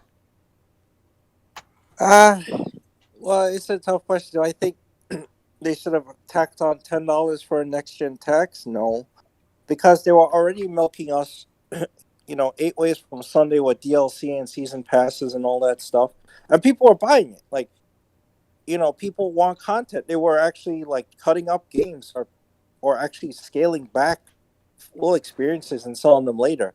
So the idea is like, but they're still gonna do that, but we're gonna jack up the base price anyway. I don't know. I don't think that's that was reasonable. I don't think they give a reasonable excuse why it's like $10 more. That seems arbitrary. Like, why not $20? But what, you think that's too much? But if I buy a deluxe edition of a game with a figure or something, it's $120. So where's the threshold for everyone? I don't think it was a reasonable increase just because they didn't really justify it. Yeah. I think the price should have dropped, actually, because if they would just sell it a little cheaper, then more people would buy it. One of those situations, especially when it comes to digital codes. Come on now, that's nothing. It's just generate a fucking code, and then just drop the price a little bit, and more people will buy it. We've seen that work on PC. The PC market's like that. No one pays full price for fucking PC games. That's the bigger problem with digital, though, because because it's the same thing that happens with comics. It means that you're in direct competition with the stores. So the only reason why they keep the prices at $60 on the consoles, the console version, is because they don't want the big box stores to be like, hey. So we have to wait for them to take it out of stores like PC games. Once PC games got removed from the stores, if you usually, and if you notice, they usually that's around when the price drops, right? You know, once the game has sort of run its course at the in that first few months of whatever, when it comes out, then all of a sudden you start noticing the prices start dropping. It's the same on consoles, but not on PC. Remember, Cyberpunk was for $44 before it even came out. PC is also a bit of a different story, because can you buy a PC game at a store? You can buy it multiple sources online. That's equivalent. You can buy them online, but you don't have to get it from Steam. But that's not but it's not a physical store that you need to. It's not a physical store that you can buy them from. You cannot buy Cyberpunk for PC on an actual disc. You can't go to a store. You can't go anywhere. You have to go onto Steam. So you don't have to go onto Steam. Well, you have to go onto digital stores in order to buy it. So therefore, there is no real. There is no physical pricing, though. No, there is no physical competition. You don't need to put products in a store. You don't need to get shelf space. You don't need to do any of that sort of stuff. So that is why they can sell it for a lower price, even though, because they're not having to go to Walmart or anything. All those other big box companies. Yeah, but that's where you get the discounts. Just like I mentioned, the Cyberpunk, yeah, you could get it from one of those Steams or whatever and pay the $60, but then there was other sites that would have sales. I'm like, hey, $44, pre-order it here, and then you can get the code. So then my point being, yeah, well, that's their competition, but you don't need to worry about an actual store. If Cyberpunk was actually sold in a store for PC, they would have the same issue, and they would probably have to sell them for more. It's the same. It's why we're not seeing any sort of drops in comic books. It's why we're not seeing drops in games, because they actually exist in a store, and all the stores want these things to be that way. It's like, it's crazy because, like, yeah, how much can you buy the Cyberpunk 4 on PC? How much is that game? At the time, I sold for 44, and that's when I sent in the link. I was like, "Here, you get 44." Now it's like a few days before the pre-order. Let's see. Unless these guys are selling off codes. Like Green Man Games had it on sale, plus another 20% on top of it. So it's like you can get almost close to like 35. And then of course CD Keys always has it on sale. Yeah. All right. Let's move on. Next question. You can actually get it on PC, a physical copy of Cyberpunk. Are you sure it's just not a code? The guy opened up the case and you can see the disc. Wow, I didn't know they still made physical. Is there anything on the disc? I have no idea. Because here's a fun thing that I've seen a lot of companies do, and I think Miles Morales does, but I have no real proof. But when you look at the install size of the actual thing on there, is if the whole game is on there or if it's just the thing that sends you to a download. Yeah. Actually, hold on. Did everybody get to answer the question? Yeah, no, but I did not, and I agree with the Brett. I'm kind of in the same boat as Brett here, in that if a game does not warrant $60, then I won't pay $60 for that game because I don't think it's worth that value. Brian, what warrants $60 to you? Something that's able to occupy my time and effort over multiple playthroughs. If it's simply just you play the game once and you pretty much have everything and you can't really do anything extra on the next one, then to me it's kind of like, what's the point? Like, why is it that I can pay $60 and we played this game 5 times, whereas play $6 and pretty much we played 1.5 times? It's like, that's how I see things. So that's why stuff like The Order, it's like, no, that's not a $60 game. That's like half that easy. Again, same thing with stuff like Uncharted. It's like you play it once, you pretty much have everything that's there. There's not really much you can do on next playthrough. Like, okay, maybe play it at a harder difficulty, but it's not really hard. It's just boring. So I am in the same boat as Brett. But when you look at it, it tends to be more of the RPG type games. Can have multiple run-throughs. So if you have some sort of RPG system, if you reward someone for playing the game again, like near Automata, then that warrants the higher price point. Because then the developers have put in the time and the effort so that those that want to go through the ride again will experience something different. So hence, to me, that's worth the money. Whereas if you just put the money in, just like, hey, you experience it once and that's it, it's like, well, you get less money for it because, like, I'm only going to play it once and then throw it away. So, yeah. You know what makes a game cost $70 to me? Or AI. AI? That's the AI.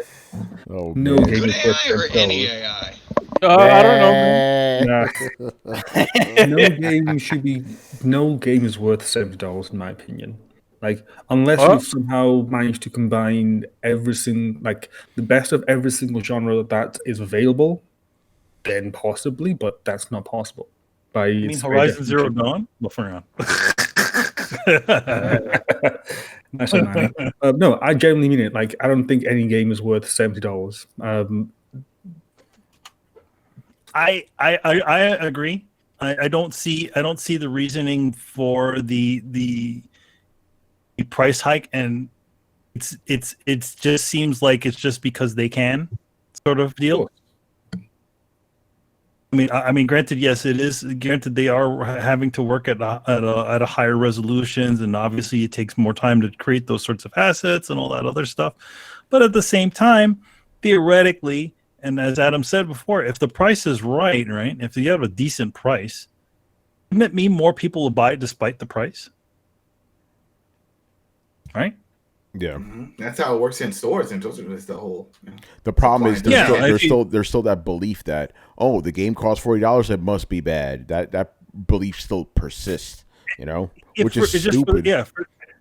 Just for the sake of conversation, if they tossed out Miles Morales at $40 as those sort of half-step games for PlayStation usually were, what would be the problem? There wouldn't be a problem, but Miles Morales, it's $50 because it's on PS5. But or even any of the sports games, whenever, because you remember the EA was the first one to say, yeah, no, these games are $70 now. Yeah, then they rolled it back. I don't know if they rolled it back even further than that, because then they announced that these deals are $34. You can get all of them. They put it at like a limited time. They're like, hey, $34 for all of them. Go for it. And this will carry over to the next gen. That's how I got the FIFA, because it was like, oh, $34 if you buy it within this window. So I'm like, oh, look at that. That's a super sale. Yeah. My thing, I pretty much said it. A game, $70, that doesn't bother me. I think games should have been $70 last gen, to be honest. My thing is, like, what makes the game worse, whatever amount of money it costs, is it good? Did I enjoy myself? You know what I'm saying? Like, I would rather, like, I'm happier with a game I've spent $60 on that I beat over a weekend and thoroughly enjoyed than a game I paid $6 for and I'm paying for 2 weeks. And I'm like, why am I still playing this fucking game? So I'm to me, it's all about the experience. So the money is kind of arbitrary. It doesn't matter. It's all about the experience. Like, did I enjoy myself in this game? Let me finish. Did I enjoy myself? No. That's really what it comes down to, And I heard like three guys try to fucking jump in, I also believe the same thing, but I also think that they still haven't proven a justification for the price hike of $70. Yeah. What are we getting that's any sort of different than than what we were getting before? And so far, I'm like, okay, you give me to me, I'm like, okay, 4K HDR, fine, whatever. Again, it's $70, whatever. That's not really an issue for me, Is that worth? But I mean, is that even worth that amount of money? Maybe it isn't, but whatever. Just because you implement, some of these games, a certain punk game with their insufficient HDR. Oh, HDR is terrible on everywhere on that game, man. It is bad HDR. So I mean, like, but they put millions and millions of dollars into making that game. You could tell that shit is expensive. That's fine, paying $70 for it. No problem with that. But the game is not $70. No, I think it's $60. Brett, I heard you trying to jump in there before. What were you gonna say? I was gonna say, so if I'm understanding your method correctly, as long as you enjoyed the game, you don't mind paying full price for it. I was like, okay, so that's analogous to like saying, I like my steak. It doesn't matter how much it costs. And while I would agree with that sentiment somewhat, if it's a Kobe beef steak that costs $900, no, it's not worth it, no matter how good it is. So I have to believe that there's some kind of sliding scale in there for you. Like, how little would a game have to give you, or how much would a game have to cost for that not to be true? I don't know. I guess we'll have to see. Think about it. I paid full price for the order, and I was like, I'm perfectly happy paying that. I got my enjoyment out of it. So then what's next after 70? Then when they'll come up, it's like there'll be an 80 or an 85. Well, I don't. Within 5 years? I think we're jumping ahead. I think it took 20 years for the price to go up. I think we're going to be at 70 for a while. Not really, because they were always offering these deluxe and gold editions and all these other ones, and slowly deleting the standards. Yeah. Dude, games are $100 each now. Yeah, but I'm talking about the actual core game. The price hasn't really changed too much. Yes, but let me finish. God damn it, let me fucking finish. Jesus, right? No, I agree. Adam, I'm gonna. Okay, you almost made me lose it right there. I understand that if you add in DLCs and bonuses and collectors, I understand a game is more than $6. But the core game, the actual price, has not gone up in almost 20 years. So that's what I'm saying. You didn't used to get DLC. When they released the game, they released the whole game instead of holding shit back. And we've been over that. They are, in fact, holding shit back. So in order to get in some cases. In most cases. No. Some cases we can't just say that, even man. If they're not holding, even if they're not holding back, they're planning it for DLC release. You are not getting all of the content for any less than fucking $90, $60 plus a $30 DLC. So, like, I understand if you don't want to put in collector's editions or all that, but if we're comparing what we actually got, 20 years ago, we actually got the full fucking game. We don't today, so you have to include the DLC. Okay. Yeah, well, that was my argument. We're paying $100 or more for games now. It's not the 60 But the or thing is, 70 it is bucks. optional though. You know, But no one's it- forcing you. You just got to throw It that is in there. it is optional unless like for me, if I want to play the full game, then they kind of have forced my hand. It's like, well, I want to see what's behind this door, but it says wait 3 months and then give us $30. You'll see what's behind the door. I don't understand though because they have taken some of the modeling from mobile, right? And we know mobile, they nickel and dime everything, right? But what's the core cost of a mobile game? Most of them is zero, right? That where they make their money is just microtransactions.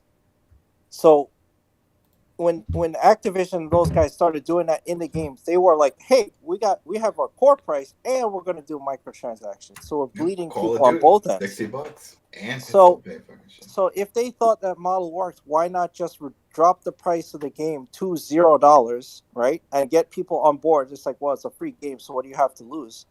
And then just start charging for content. And why is that not viable? Why just keep increasing the core cost and hoping that people will keep buying season passes and microtransactions? You understand what I'm saying? Why, like Adam was saying, if you reduce the initial cost, you'll get more people on board, Yeah. and then you can start. Oh no, I adding agree with you. content. But again, the other problem is, and I've said this on the show before, gamers are the fucking problem because they go, "Oh, $40 a game, it must be terrible." Right, so don't do 40. That's console gamers, bro. Yeah, but console gamers are the the mobile gamers are actually the majority of gamers, but PC gamers don't do that shit. yeah, It's the PC gamers, environment but ecosystem. PC gamers, we're not really talking about those guys. We're talking about console guys right now. Hold on. There's a point that I'm making here. We've done it to ourselves.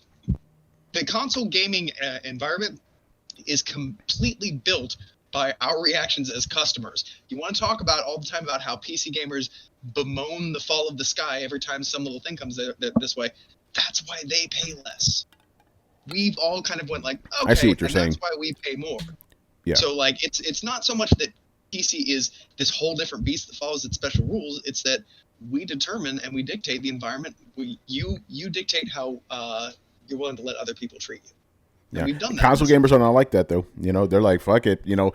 Like again, PC gamers don't have the mentality. They're like, $30, fuck it, I'll buy it. Like that's not even a factor for them, right? But for a console gamer, it's like $30. It must be a piece of trash. You know what I'm saying? So, like you said, Brett, console gamers kind of did it for kind of fuck things up for everybody. Because you're right. It's kind of a weird. Yeah. Go ahead.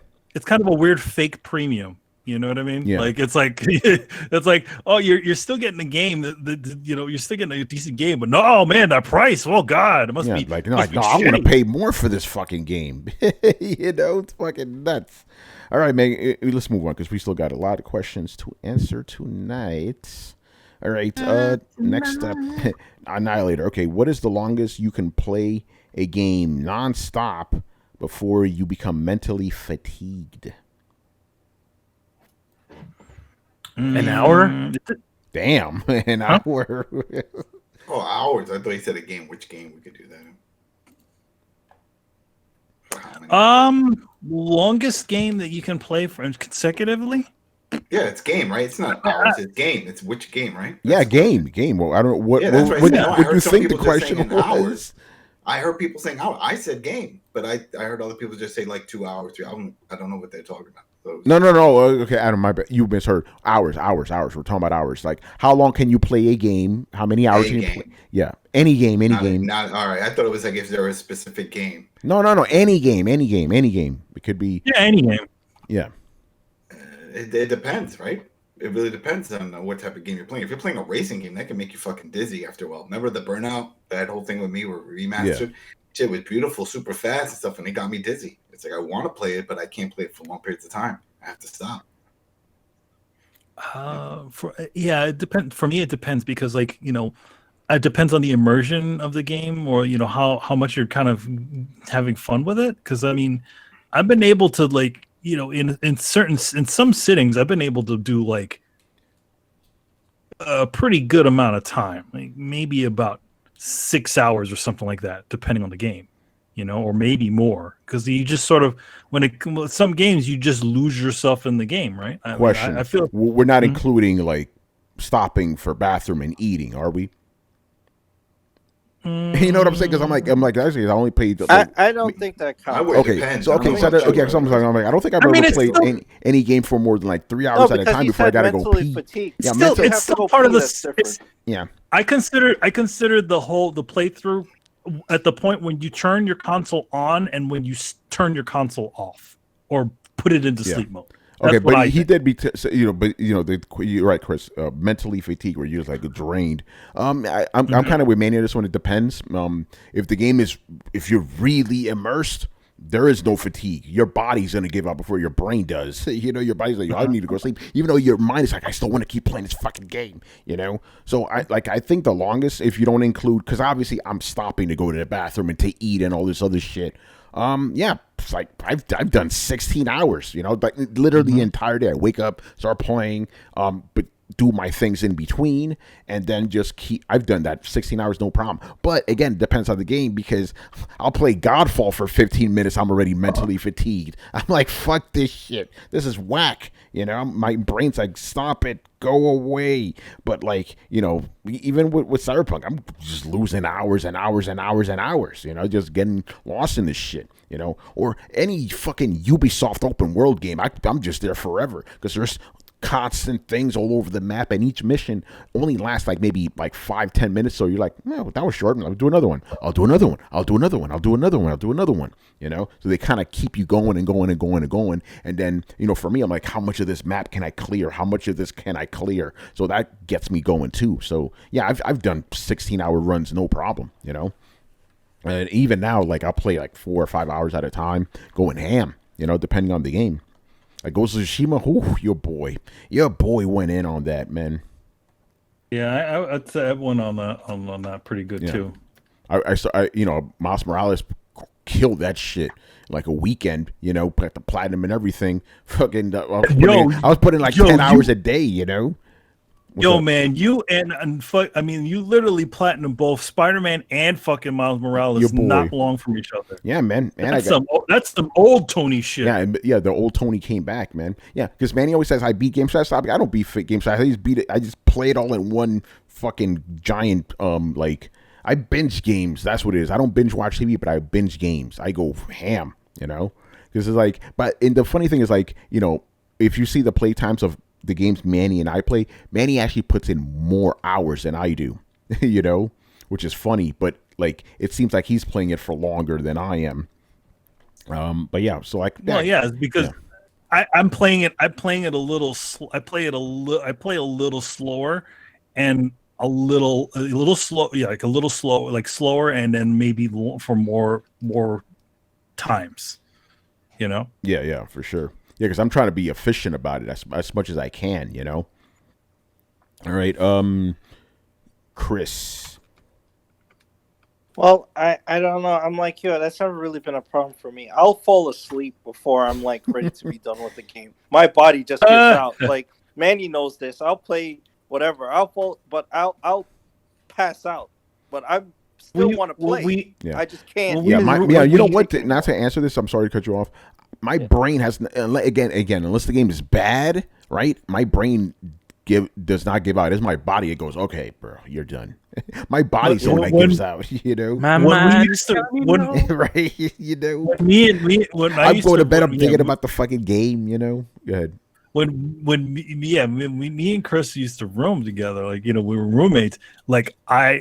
He would literally fall asleep scanning planets in Mass Effect. I just hear the music. But I just pass out. You hear me snoring. I was just done. And then the music would be like,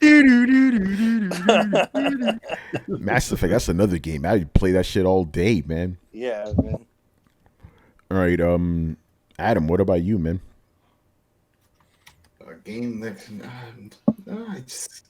it depends. It depends on the game. Certain games I can just go and for hours, like FIFA. It's just mindless, just going around and playing tournaments. If I could do that for a long period of time. Foot. Tony Hawk, same thing. Just run around, do tricks, skate around for hours. But then if it's something like like what I've been doing with Days Gone, jumping into that. It sort of brings up what you mentioned about, oh, well, I'm in this area. Let me just clear it. And I found myself doing that a few times yesterday. I was like, all right, I just did it. I look at the maps, like, oh, there's something not too far away. I think I have enough supply. Let me just clear that. All right, clear next turn. There's like another half hour went by. Damn, it's 2:30 in the morning. Should I go to sleep? Well, I do have enough gas in the bike to go down the road. And that is one of those Nero things. Yeah, you know what? Fuck it. Another half hour goes in.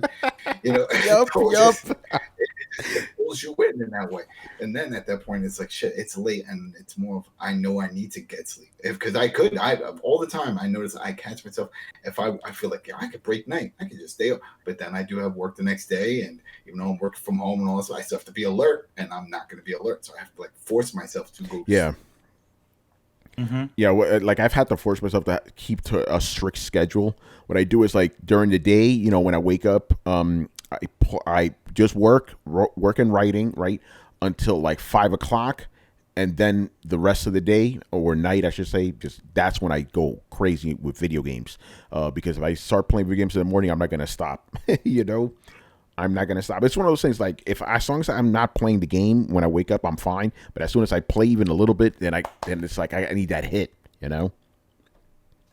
It's crazy. All right, Brett. I've lost track of what the original question was at this point. How many hours can you put into a game before your brain just like shuts off? Oh, like 3, 4. I start to get bored with the repetitiveness of things, unless I've got a grand goal or a scheme or something like that, which is like I'll get stuck in exploration or building games sometimes just because I'm trying to make it to this point and I've kept my attention. But most of the time, if I've been playing a few hours, I've gone through the game loop at least a few times, and I start to notice it gets pretty repetitive, which is when I step back. All right, Brian. With me, it depends on the type of game. With some games, I just don't hold me that much. With others, they hold me like a lot more. Like I noticed that I put in 12 hours into Cyberpunk before I even hit to the opening title scene. So if you played it, then you know that it's not really that much time. But I put in like 12 hours in that. Wow, which is amazing. Like, yeah, I know. So with that, I can see myself putting in quite a lot of time because the time just whizzes past. Whereas with other games, I just get really bored. It's funny. With The Last of Us, I actually had to force myself to actually get through that game and get to the end because it just was not holding me. I had to go through it in like 4 or 5 different sessions because I'm like, okay, come on, just get through like this chapter and the next one, and then you can walk away. You know, you can be free if you wish. So it really just depends on the game. But if you're looking at it in terms of what is possible, easily 10 hours. Like I can sit here, play a game for 10 hours, and then be great. There's not Proof anymore. Proof is gone. But Tony remembers. There was one episode of, I think it was. There's one episode of the throwdown where I think we did the throwdown, and I went to play GTA 5. And then these guys went to sleep. They woke back up again and decided to like play the next day when they woke up, and I was still playing it. Yes, I remember that. Like, damn, this motherfucker's still playing. Yep, I just had played the whole time while these guys were like asleep. Just again, breaks of course because breaks are good, but yeah, just kept on playing. So yeah, it just depends on how well the game grabbed me. And to what Brett was saying, the goal that I was working on was getting the 50 jumps, and I did it all in multiplayer, not in single player. So yeah, again, if you have a goal, then you can easily just spend hours just going through that goal. Like right now, my goal is to be RoboCop in this part of the city. So I'm just going through and taking out people nicely. Dead or alive, you're coming with me. Except there's no really a live part when it comes to me, boy. I kill everybody, man. No fucks given. No mercy. All right, and Carlos, you said 1 hour. That's it. Like, fuck that.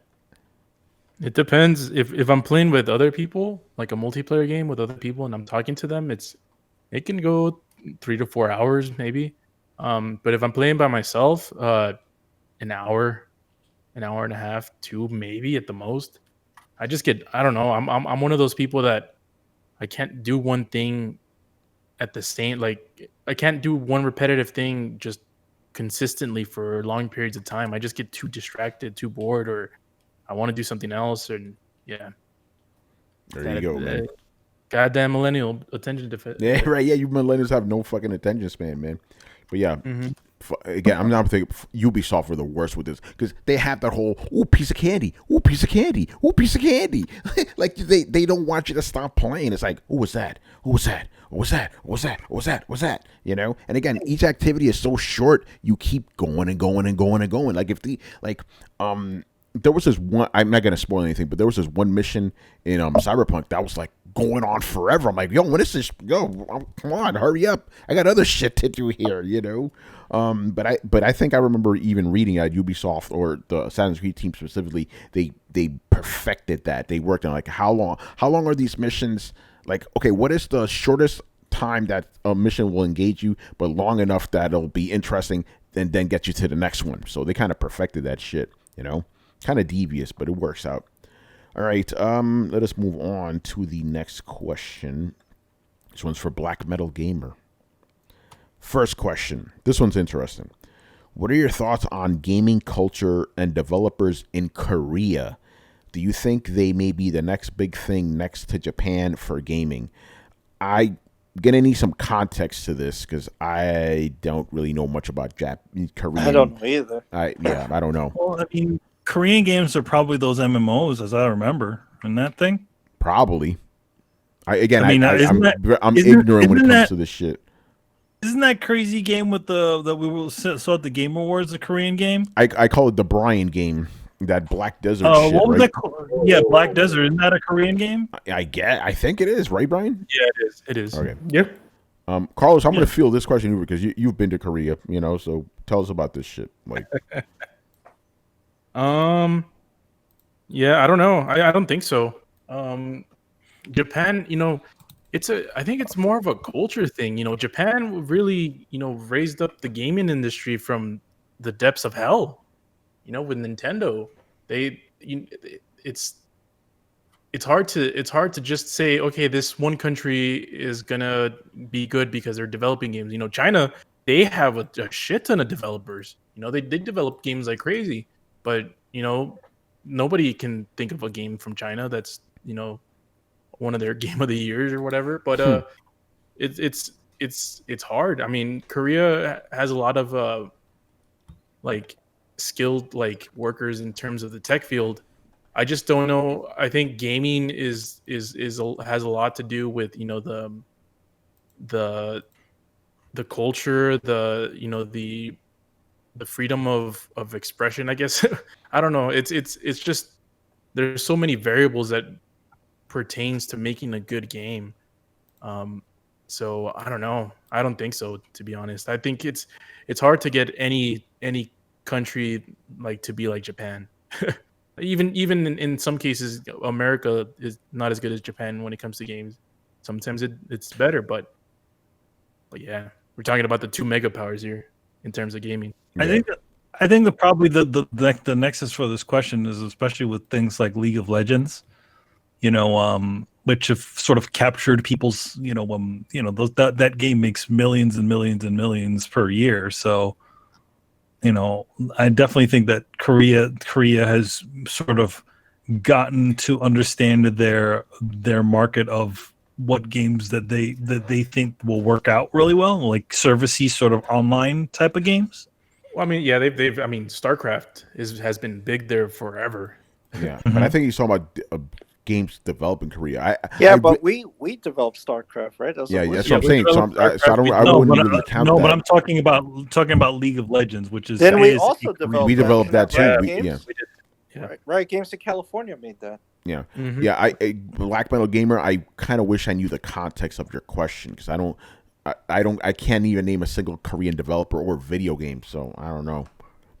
Like I want to know what he's looking at to ask us this question. Korea's been picking up development in a lot of MMOs lately, specifically over the last 10 years, which really fit Korea because Korea is really into huge MMOs, but they haven't really made the transfer into into cinematic first player or cinematic single player games, which is the reason we haven't seen a lot. But inevitably, for the last 10 years, there's been a Korean developer on the verge of breaking out into AAA US game development status, and honestly, it's never fucking happened. No matter how, like, this is what was going on 10 years ago when Aeon was a thing. Like, they took over the MMO genre because there's a lot of demand for it there, but they haven't been able to break anything into anything else so far.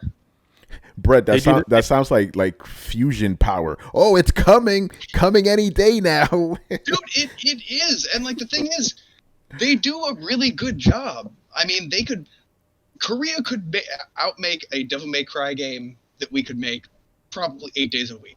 That shit looks fantastic. It's fluid. It's dynamic.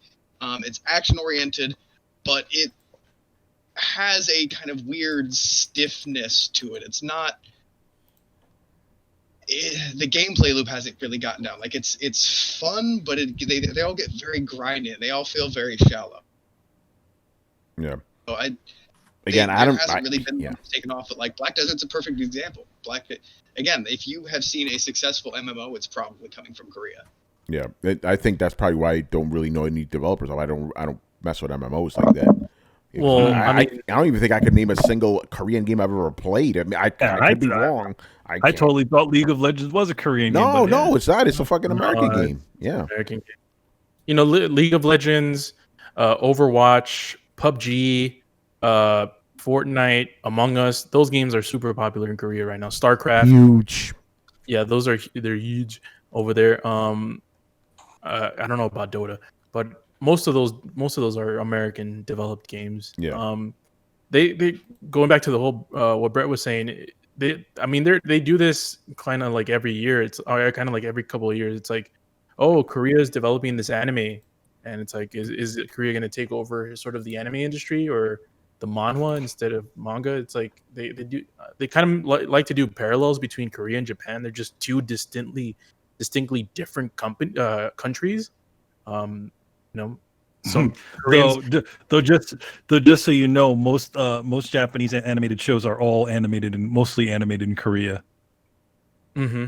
By the way, same with American shows. By the way, crazy. All farmed out to Korea. Yeah. All right, let's move on. They make better food though. Yeah, we're not really too knowledgeable in this, so sorry about that, Black Metal Gamer. Yo, man, I want me some bibimbap. All right, his next question is: were there any games shown during the Game Awards that you plan to buy on day one? I can't remember. No. I don't remember any of them. You know, no, nothing really stood out. Stuck with me. Except for Arc 2, right, Brett? I just only reason I remember Arc 2 is because of fucking Vin Diesel, you know? Fast and Furious. There you go. That's the game that you want. Fast and Furious. But no, I can't remember a single game that stood out. I mean, we did our live stream and nothing really caught our eye. I mean, it was a lot of garbage in there. It was just like, hey, here's an expansion pack for It's an expansion pack. Like, all right, bro. Whatever. By the way, PUBG is a Korean game. Really?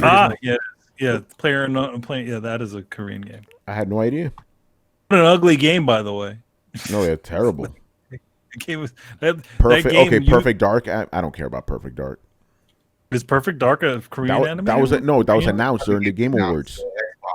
Whoa. Wait, yeah, we're not talking about Koreans anymore. You know. Well, okay. Yeah. Sorry. Here's the thing. Kristen loves the Perfect Dark series. She wasn't even interested. She saw that announcement. Oh, well, they made thank you. gameplay. By the way, there you go, Blitz. I forgot the name of it. The game that looks like Dead Space by the Dead Space developers. Oh yeah. yes. Fuck That was yeah. interesting. Fuck yeah. That was kind of cool. I forgot the name of it, but yeah, fuck yeah. Let's go. They said they were going to stick to the whole Dead Space vibe. Space I wasn't interested in it, but I was glad to see that he was back doing a Dead Space-esque game. Yo, I'll take I mean- 25% legally different Dead Space. Oh, At there least you go. it's something. Back Knock for off Blood, Dead Space. the Left 4 Dead Send me game. Dead Space. Yeah. What about that one, Morbid. guys? Back for Blood. Which one? Back for Blood. Oh yeah, that the Left 4 Dead. Yeah. Yeah, that should be good. But it's right now. It's just for PC, and I don't know. I guess all the PC people I know that used to play it aren't there anymore. I'll see on Steam, see if they come back, because it's fun with friends. It's one of those games. It's fun with friends. That's what I loved about the World War Chris, Z. didn't you play Left 4 Dead back in the day on PC? I played Left 4 Dead. I had the console version on 360. I played Half-Life. Yeah, on PC. yeah. I played the 360 version of B that one just so I can get the Depeche Mode T-shirt, because you had to get like 200,000 kills, and I found this one little spot where if you just keep going in and out of the safe house, it would just keep spawning The runners. Yeah, there. so I kept doing it maybe like an hour or two. Eventually it popped, because remember that was one of the things that the 360 would give you is things for your avatar. So it gave me a Depeche Mode T-shirt for my avatar, and that was the only way to get it. You couldn't- No, I like that. To treat me like you do. That's Blue Monday, I think that's the reason. Yeah. All right. Water. Move on. Oh, another question about the Game Awards from Mr. Fergus Mills. The Grammy Awards. Yeah. Fergus Mills. What was the best and worst things to come out of the Game Awards? The worst thing was the actual Game Awards itself. Oh, The Game yeah. Literally the whole thing. The whole thing. The whole thing's terrible. What a piece of garbage that show is, and it gets worse and worse every year. It really Like, does. I mean, all award shows are this way. This is the format. Yeah, no, award shows are- yeah. you know, What would you want? No, all award set them off, set them off, set them off. like all award shows are not like the fucking Game Awards, I have because never seen a all good award shows. No, there is no award show in the fucking Game Awards. It's a goddamn commercial block, and that's the biggest fucking problem with it. We literally watched 3 hours of fucking commercials. That's what people want, though. Yeah, but no, With there's no maybe- reason that with- show needed to be that long. With maybe I want to say 30 minutes of actual fucking award show. No, I think you're being too generous. I think it must have been like 10 minutes of awards. If you really Literally, think I about mean, it. literally. Because that's boring. No one wants to hear that. We saw that with the EA one. Then why call it the Literally- awards? Call it the commercials and be done with it. Talking It's about literally anthem and shit. It is literally literally a commercial block, and I'm including all those fucking trailers, and I'm the supposed fucking breaks, which I don't understand what that shit is. Oh, we'll be right back. What, to show you more fucking commercials? You already just did show me a commercial for a game that's coming whenever. The show is Those people garbage. paid for it. Yeah. Yeah, but but- how would you improve it? I don't know how to improve it. I feel like it'll I always do. be Cancel it. Just stop showing it. You know. improving it. The Because problem, people like it. the biggest. People Okay, share it. so the problem is that at this point in time, it is not a fucking award show. It's not an award show at all. The only reason they call it the Game Awards, but it's really just the fucking it almost at this point it's like one of those E3 show presentations. Yeah, The only you difference have is to that get at least those shows are calling themselves presentations, and this one has the guise of calling itself a fucking award show. They had to text her to jump off because she kept crying and wanted to talk. She took it serious. Some of these developers take this shit serious. Yeah, they do, It's but not- I don't. It's a not- joke, man. It's a fucking It is a, joke. it is That's a, the whole thing it with is a- JD Powers and Associates. It's all bullshit. You know what It's I mean? a- It's all bullshit. It's it's just a- an award so that way it can justify itself. But and this help isn't even push an it. award show. It's a fucking 3-hour not an award commercial. show. They Yeah, put like that on what- packaging. and that's the thing about it. It only when you say all it really does is really just sounds good, but it really isn't any award show. Like That's the way all of them are. All award shows. No, they're not.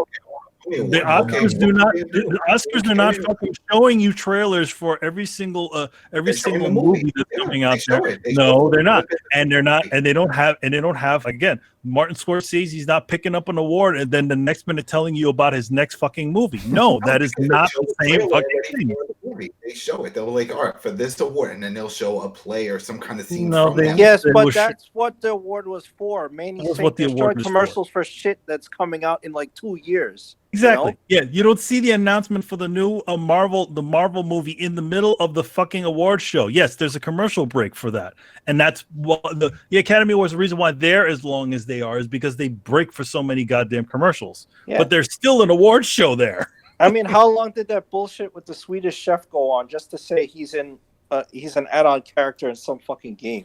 Exactly. Like, what is Yeah, this? like just going on and again. Who the fuck? Nobody under 35 knows who the fuck that is. You know, people play it. Well, No, I do. Yeah, you want to play the Swedish Chef? Carlos, Yeah, you well- listen to 70s rock. You're an exception. Oh Man. yeah, well, no. Well, you know, Carlos, that's up your alley because it's in the 1 hour mark that you don't like to play games over. Yeah, and then remember who was it? Laura Bailey. She won something for last week, and she just went on and on. I'm like, yo, let's fucking go. Well, you know, I mean, here's the thing. It's nice. It's nice to get an award, but I don't think the real point of the Game Awards is actually the awards. That's why fucking Jeff Keighley was rapid firing through like 20 awards in 10 minutes. That shit was fast, man. Yeah. He was like, Yeah, You know what? I'm going to commercial. take that back. I think it actually is okay for Laura Bailey to drone on for 5 minutes. At least that's actually part of an actual award, not like the Swedish Chef. Like, what does that have to do with anything? You know? We're just hey, we're gonna put you in the game. It's so dumb. So Well, I mean, and it's what a it's waste cool of to a do- show. It's cool if he wants to do it, just sell all of these new games that are and give out announcements and world premieres. That's fine. But by using it as a guise for a fucking award show is just kind of insulting because it's like you're quote unquote celebrating the people who made video games this year, but you spend most of the time concentrating on people who are making games for 3 years from now. You know Again, why don't they call And it trailer? what happened, Adam? and Wait, hold on, Trailer Adam. Fest? Yeah, Trailer Fest. Yeah. Yeah, Trailer Fest, right? Because in that way, it's like, hey, listen, we're going to show you exclusive trailers for all these games upcoming for a few months and for the year beyond. And we're going to also sprinkle some ads and talk to some people in between so they can drop the whole bullshit of it being awards. I agree. And just be like trailers. And that's what people really want to see. So that way they know exactly what they're getting. And then they can have some paid spots of, let's say, Joe Schmo, who made a game. We see the trailer like the GM. He's like, hey, we're going to talk to the dev for a few minutes. Oh, how long is it working? What are you doing? Blah, blah, blah, blah. Okay, another world premiere. Here we go. Trailer Fest. There you go. I'm going to copy. No, I agree. Here's I the agree. other- At least be honest about it. Here's the other thing: if it's supposed to be a supposed celebration of game developers, how come you don't see more game developers in these positions? You have a orchestra, right? Show up on a thing. Okay, why aren't those game developers? Why aren't they people who work in the industry? If you're supposedly celebrating the industry, why are you? Why does fucking the director of Tenet need to be fucking there? Doesn't need to be there. Or Gal Gadot. Gal Gadot or Captain Marvel. Why the fuck did they? What do they have? Paid spots. Remember, he even said it. He said they announced it. Oh, we're doing this because it's coming out on Blu-ray. It's a paid What spot. does that have to do with anything with games? Exactly. It's You see what I entertainment, mean? it's sci-fi. It's a supposed celebration of games, but yet and all you have these people on there. That's They my all do it. that's my They biggest all do it. biggest problem with it. If we're Why going we to go have- down the road, if we're going down the road of showcasing and the game industry, and it's this big celebration of the game industry, so how come that there's not more of this? It's just media bullshit, and that's all it fucking is. And Jeff Keighley says, "Hey, how come I'm never going to be known for anything? Because you're a fucking shill." But No! even the Oscars, Paying the that's all that shit is. Who cares about Green Day and all this stuff performing at an Oscar or Tony Awards or Again, whatever? nobody Why is that does care relevant? about nobody. Why is that relevant? They should Wait, just- when did Green Day perform on the Oscars? I'm just saying, musical- They were- musical- No, you're just saying you're making shit up. No, they were at the Game they, Awards. they performed at the last Game Awards, but that's the whole thing. It's a why Nobody gave you a shit have about that. that. It's just to do it. It's because it's entertainment. People like entertainment and they like it all meshed together. No, and why that's when fine. you And watch that's the next show and they'll have a musical act and a comedy guy and an interview.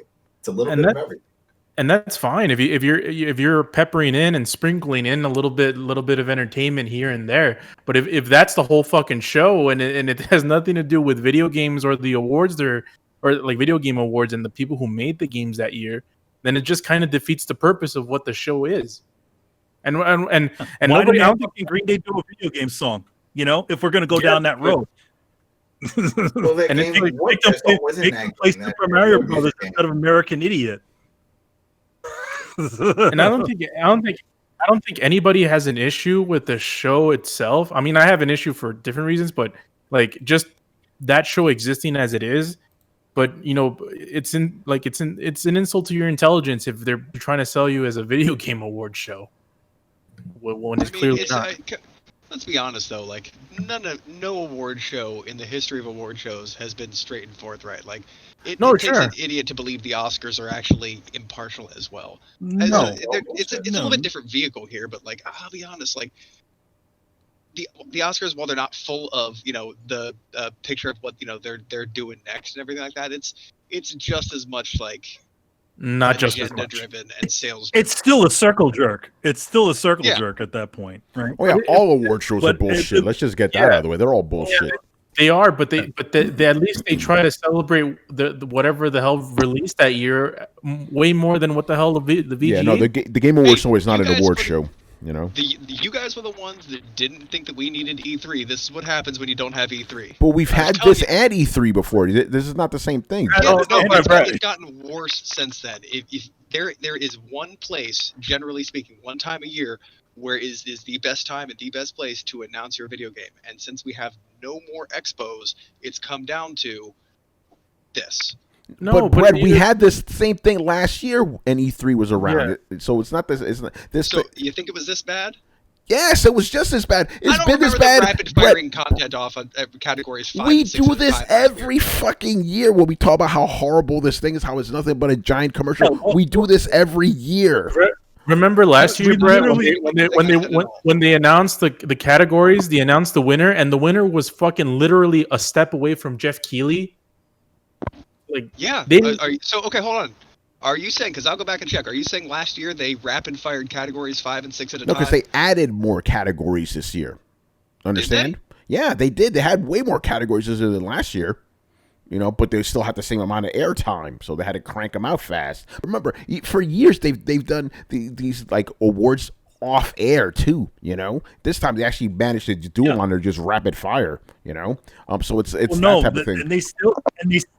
And they still gave away awards in the pre-show. Yeah. So this show is not a result of E3. This show is the same as it always has been. All the things we're saying now, we've been saying for years, and we will say next year when it's the same bullshit. I understand what you're saying. I am just disagreeing with you in that I feel like there was more this year. I remember talking about it last year. It was a thing last year. It was the thing before. I'm saying I don't think it was to the extent. Right? I understand what you're saying. Okay. I do. I'm just saying it's not because of E3. That's all I'm just saying. It's not because of E3. It's just this horse show is just fucking stupid. It's just dumb, It's like all these arbitrary awards for bullshit, Well, and even if this is a byproduct of E3, which I completely disagree, and I'm with Tony here, it doesn't matter. It's cool. You can have the video game trailer, the video game trailers of December, or whatever the hell this should be called. Call it just that. Don't call it. Yeah, just call it that. It's they're trying to like virtue signal by saying, "Oh, look, we're celebrating the developers." You're not. You're not celebrating anybody. You're celebrating more. How many developers? GDC. How many developers did you see standing there on the previous awards or the other ones? Mm-hmm. Other than the people actually getting the awards, and even a lot of times were often picked up by the marketing rep. They did like 2 or 3 where you would see like a Zoom call where everyone was. It looked like they were all live waiting for the result to see who won, and then that's when one of them started freaking out. I was like, "Oh shit, I won!" All right. Yeah, but if they didn't know, they weren't someone watching that award show, and then there's someone on a Zoom call like just chilling there losing, it's like no one knows what the hell that person was there for, Like the people weren't even told, okay, this guy developed this. This is fucking Hideo Kojima who did Death Stranding. Death Stranding looks like this, fucking so on and so forth. It was just I was surprised they didn't find a way to give Hideo Kojima another award for no reason. Hey, best PC of translation, because that game literally won an award this year for a PC best PC game or something like that. Yeah, yeah. I'm surprised they didn't make up that category. Oh man! All Well, right, they added PC for it. They added that category. Was it Ongoing. best accessibility or something? Yeah, they added that. And Last of Us 2 literally won for adding the journalist mode. They had a lot of modes though. As someone who uses those things, that was the most impressive. There was only 2 games that they had a lot of the tech. They had the different colors. They had the narrations. Yeah, you know what? The only good thing that came out of this was Jeff Keighley's shoes, man. That's the only good thing I like. You know. All right. Well, let's move on because I'm getting bored talking about this right? shit. Yeah, let's move on. I'm bored of this shit. The highlight, right? Fuck the awards. We'll do it again next year. It's making us mentally fatigued. Yeah, exactly. All right, where are we right now, man? Fergus Mills. Okay. Have you found any more good or bad things about the new console since the last time you talked about your experiences? No, it's about the same. You know. Yes. Oh. Well, I think I hate the PS5 UI even more. Oh, wow. Excuse me. I hate it's just. Keep going. No, go ahead. No, probably the same thing with you. I hate the fact that I can't hold up the button down, the PlayStation button. I have to go and navigate to do that whole power shit. I hate the whole party system change up. I don't like that. If I'm going to do a game share, I have to first do the share screen, then go to the other one. I can't just select what I want. It's little things like that. They changed shit that didn't need to be changed. I just hate, I don't know why they can't just copy Microsoft and do the whole snap menu. Like, Adam, when you're on a game, you're in a game, you hold the fucking Xbox button, you got your Chivos, you got your settings, you got your friends, you got everything. It's on your left and it's like really accessible. But when you do it on the PlayStation, it's just so many fucking steps. It hides it all, and then it's like, all right, now I'm in a menu.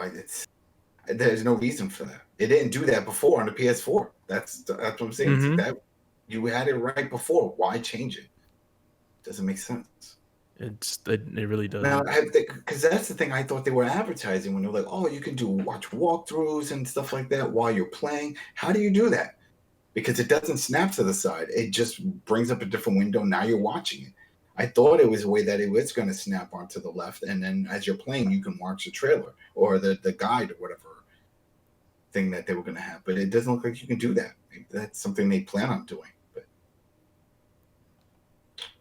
the only game that it seemed to work for was that was Playroom and Little Big Planet. Yeah, Astrobot. Yeah. Yeah, I don't really have any updated impressions. Refer to what I said before. It's still basically the same thing. Not anything to add. Chris, what about you? Anything to add? No, the same complaints. I had some UI complaints, and I have the disc version of the PS5, and when that drive spins up, it is freaking loud. That's my main thing. It's ridiculously loud for a new system. Chris, did you buy Demon Souls on disc? Yes. So and even I could be watching Disney Plus. I leave the disc in because I play the game a lot. For no reason, it will just start spinning up. I'm not even in the game. I'm watching Netflix or Disney Plus, and it starts spinning. Shit. What was it that Rico said that it got so bad because he also had the disc version of the game that he gave up and just bought the digital, so he wouldn't have to hear the disc anymore? Who said that? Rico, when he was in the. It might have been Demon Souls because he was going for the plat. I think he got the plat the other day. What up, Ricky San Juan? Bought the digital just so he wouldn't have to hear the shit. No, I'm telling you, it spins all the time. Yeah, it's annoying. That's crazy. All right, it's stupid that they have it set up that it has to check the disc every 20 seconds or whatever how much time it does it. Because I mean, even if I'm not playing it. It's like, oh, there's a disc inside. I gotta check it. It would also be cool if, let's say, you bought we'll never do that, so forget it. But I was like, it would be cool if there was a way that, because they know that the disc version has a key, and it was like, all right, you purchase this, so this entitles you to the digital version, and that key applies to the digital, so you can't share it or anything. It's still sharing the same key. It'd be cool if there was a way to do that. You know, because if not, think about it. If you want the digital, like with Rico, you have to buy it, even though you own the physical. It's like shit. Why can't I just have both? I mean, it's the same damn game. It's like what they did with music CDs for a long time, or even now, like with movies, you buy Blu-ray, it'll come with a digital code version, so that way you could have the digital version if you prefer to have that instead of always popping the disc. It'd be cool if they did that. With That would be nice, yeah. Yeah. Yeah. What about the rest of you guys? Any updates on the next gen experience? I got Coil One.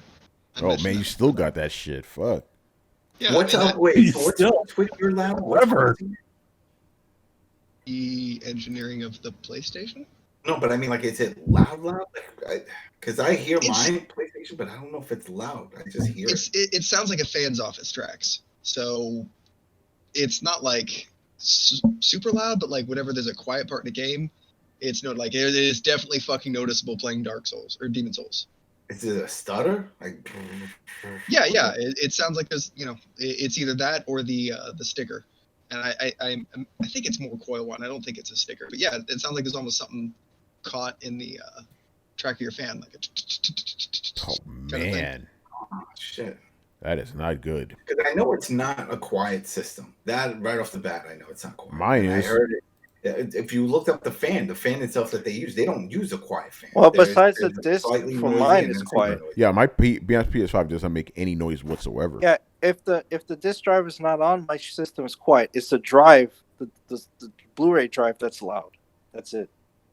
Yeah, Other than that, I don't hear. the PlayStation 4 one is also that loud too. Oh, no, my it is God. still quieter than my PlayStation 4. My My PS4 is PlayStation gonna 4 take was off. yeah, that sounded more like a vacuum. My Yeah, PS4 already went to That's- Mars, bro. It took off and said, "Fuck this shit, I'm out." I have a disc version and a digital version of the PS5, and they're both pretty quiet. Not to humble brag or anything like Yeah, that. you It did All take me day a fucking week to get it. digital. All day. Yeah, what's going on, man? All right, let's move on here. Got more questions here. Not too many more. All right, this is a fun one. What was the best? Mob Hits, by the way. What was the best FPS you played last gen? PS4, Xbox One. Oh shit. What was the best PS4 last gen? Yeah, what was the last FPS game? I'll go first since I seem to have an answer. Doom, the first one. I love that fucking game. To me, that. Oh, you like that better than Eternal? Well, he said, Yeah, I last- kind of did. I kind of did actually. I kind of like the first Doom more than Eternal. That's true. Yeah. Even though I liked Eternal is fucking awesome, but because Doom, the first one felt more like the first Doom than Eternal does. You know, Eternal's going off in a different direction, which I like. Don't get me wrong, but like playing Doom, right, 2016 Doom made me feel the way I felt when I played Doom, which is my other favorite first-person shooter, right? The original Doom on 1983. Fucking love that game. So that gave me the feel of it, but for the modern era, you know. What's up? I heard somebody say my name. No, I think Brett was talking to someone else. No, he's probably talking to his No, dog. I didn't get muted in time. My phone went off. Okay. Mine is Modern Warfare. Call of Duty Modern Warfare. That was Wait, so good. they came out in the 360, right? No, this one. He's talking about the one that came out last year. Came out last- He's talking about the remaster, Carlos. You know. They didn't call it a remaster though, a reboot, I should say. They Yeah, no, he's talking about the 2019 one, right? Yeah. I was just Modern making a Warfare. fun. They just called it Modern Warfare. But yeah, that one was beautiful. Even that's still better than Cold War. You know, I love that one. Oh, so you don't like the Cold War? I like it, but not on that level. That just had more of a realism as opposed It to was more cold. War went more of the overtop Michael Bay direction with a lot of the missions. There were some little tweaks here and there, but it's not on that level that Modern Warfare. Modern Warfare, man, that there was some impactful scenes. Those close quarter combats when you're clearing out the apartment building and there's a guy hiding under the bed and there's a kid screaming. I mean, it hit you. It had some realism to that. You don't want to spoil everything. All right. I don't know. What the hell is my game? By the way, it's really quiet and I'm kind of getting scared. Oh, Yeah, All right. what's that movie? I already said my fucking answer. Me and Adam Was it went. the- Manny doesn't All right. play FPS games, so Oh man, I can't even remember. I mean, to be honest, you want to laugh. The last FPS game I think I played was fucking Bioshock Infinite. No. Bioshock Infinite. No, didn't you play the parkour one? No, Dying Light. He didn't play that. No, that's not Never the played that. parkour one. The one with the chick. No, he didn't play those. Oh, Mirror's Edge. I played the original Mirror's Edge, not Yeah, this that one. one. Yeah. Not the new one. This one. Just the original. I thought that was the last time you played. Yeah, but original one that was last gen. You know. Yeah. That was like that's what I'm PlayStation saying. 3. I mean, literally the last first-person game I played was fucking Bioshock, and that's it. Done. Yeah. Yeah, Chris, go ahead, bro. I mean, you had a good answer with Doom, but I'd say last gen, my favorite FPS was Resident Evil 7. Ooh. See, you know, so it's interesting about Resident Evil 7, right? To me, even though they're shooting, don't get me wrong, they're shooting. I don't consider it a first-person shooter. I consider it just a first-person game, you know? But yeah, listen, there is crazy shooting there, so I will accept that. That's a good one. Oh, Carlos is still struggling. I'll come back to you, man. Fuck. Yeah, come back to me. Yeah, sorry. To make it Cyberpunk. Nope. I don't give a fuck if it's on PS4. That's a next gen game or current gen game. You know, as you can tell how shitty it runs on last gen systems. Cyberpunk is a current gen game. You know, That's the other shit. and that's not even a shooter. Yeah, I mean, it has shooting in it, but it's not a first-person shooter. But even the awards show how it threw games that just came out in that list too. That was the other bullshit. That doesn't count. It feels last gen. Damn, to make it. Shit, at some point it looks like fucking 16 pixels with shit, so it's even worse than that. God damn. All right, Brett, what was your favorite FPS game of last gen PS4, Xbox One era? I didn't play anything on the Xbox One. CSP. That's not a first-person shooter. I played one game, man. Jesus Christ. Brett, you don't really, you're not really an FPS guy though, like FPS shooter guy. All 76. He played Skyrim. I don't know if that counts. I don't. No. I just wanted to count Far Cry 5. Oh, there you go. There you go. There you go. That counts, fool. So 16. Oh yeah. I mean. Yeah, I mean, if either the Fallout games count, obviously those. Yeah. Ooh, I want to give a special. I want to give a special acknowledgement to Titanfall 2 real quick. Oh, damn it, Tony, that's my answer. Oh, okay. So there you go. Oh, My boy BT, son. Yeah, Titanfall 2 all day. Tournament edition. You know, I do have that game for free. Manny, you would actually like that game. Yeah, like for Logan. sure. Yeah, it's a narrative-driven game. You know. Do it. Makes you happy. yeah, Timefall 2 was good. Yeah, Titanfall 2 was dope. All right, last two questions. To make it, man. But here's the thing, to make it, we're only going to answer one of your questions. I'm gonna read one of them though. But there's a reason why I'm not gonna answer the first one. What was your Now that we've reached the year's end, what is your biggest gaming disappointment, regret of 2020? And I'll just read the rest. Cyberpunk is up there. Cyberpunk is up there for me, playing on PS5, and I'm pretty fucking underwhelmed. After Miles Morales, Demon Souls, and even Astro, Cyberpunk feels and looks pretty last gen. Hopefully, updates will make it look at least on par. Forgive us, we're not going to answer this question tonight because we're going to answer this question during the wrap up of the whole generation, because we will be talking about the most disappointing games of the generation. So we'll just put a pin on that. We're going to do that on December 23rd, 10:30 p.m. Eastern. So get ready for that. All right, and the real last question. Yeah, the real last question of the night from Dumeke is, by the way, we get asked this question every year, but since it's a new year, we could answer it because answers change. Yeah. Okay, except my answer. My answer has never changed for this question at all. Metal Gear Solid 3, I know. Yeah, it is, of course. Now for the classic question. I love how this guy Dumeke is a new fan and he knows that we get asked this shit every year. What are your gaming related New Year's resolutions? Trying on new genres of games, buying more or less games, stop whining about everything PlayStation does while giving them a pass. Damn. I got one. Before you, Dumeke sounds like he's channeling another fan. Adam, go ahead since you already got your answer. Walking away from trophies. Excuse me, Adam. Really? Just because of the interface. I fucking hate the card system. And I catch myself all the time just using the app to look through, and it's annoying because I used to love just popping it up real quick and taking a look and see what I'm missing and what I need to get. And now when I gotta go and press the menu and scroll down and bring in another menu and then go into an actual one, annoying. It's fucking annoying. And I was like, I catch myself not looking anymore and not really giving a shit. And that sucks because it's like that's not what I wanted to do. There's plenty of games I'm playing. I was like, I haven't done that shit. I put in over 30 something hours or even more than that. It got to be over 40 hours in fucking FIFA 21. I've only earned one damn trophy. That's it. When I looked at it, I was like, oh, you only won? What the fuck? And that's never been my thing. Usually I burn through those first. I do all the challenges and everything because they're usually not that hard. And then go through it. And that's when I realized, you know what? This fucking interface has to change or I'm done. I just don't see myself focusing on that and just focusing more on just the game itself and just enjoying finishing the game and moving on to something else. Because that was the same thing with Call of Duty. Usually I like to go through the campaigns and do everything like Brian was doing. And then with the Cold War, I tried to go in. I was seeing this. I was like, oh, jump into this and that. And it was like, oh, but this is locked. I was like, fuck this. I'm done. So, yeah, that's going to be my new one. Unless they change the interface, I think I'm done for this year of caring about trophies.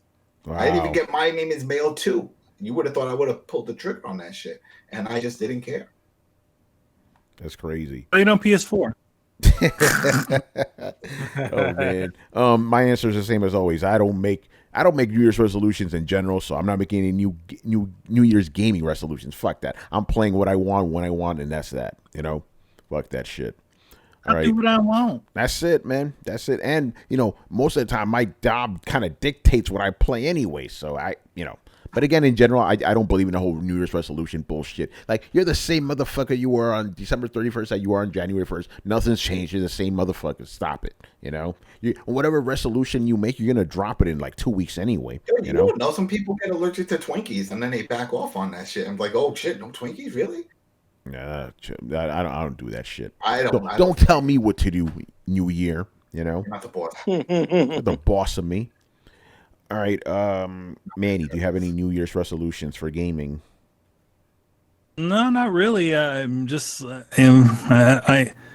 gaming takes up a lot of time. I can't. I mean, that's straight up bullshit. Because Manny, you just text me, and I quote, "I think I'm going to get into FPS games after we had that discussion." I think it's about time. No. Do you have any recommendations? And that must be another Manny that you must be talking to, probably from an alternate universe that, Manny Sanchez. That has more. Manny Sanchez the third. Yeah.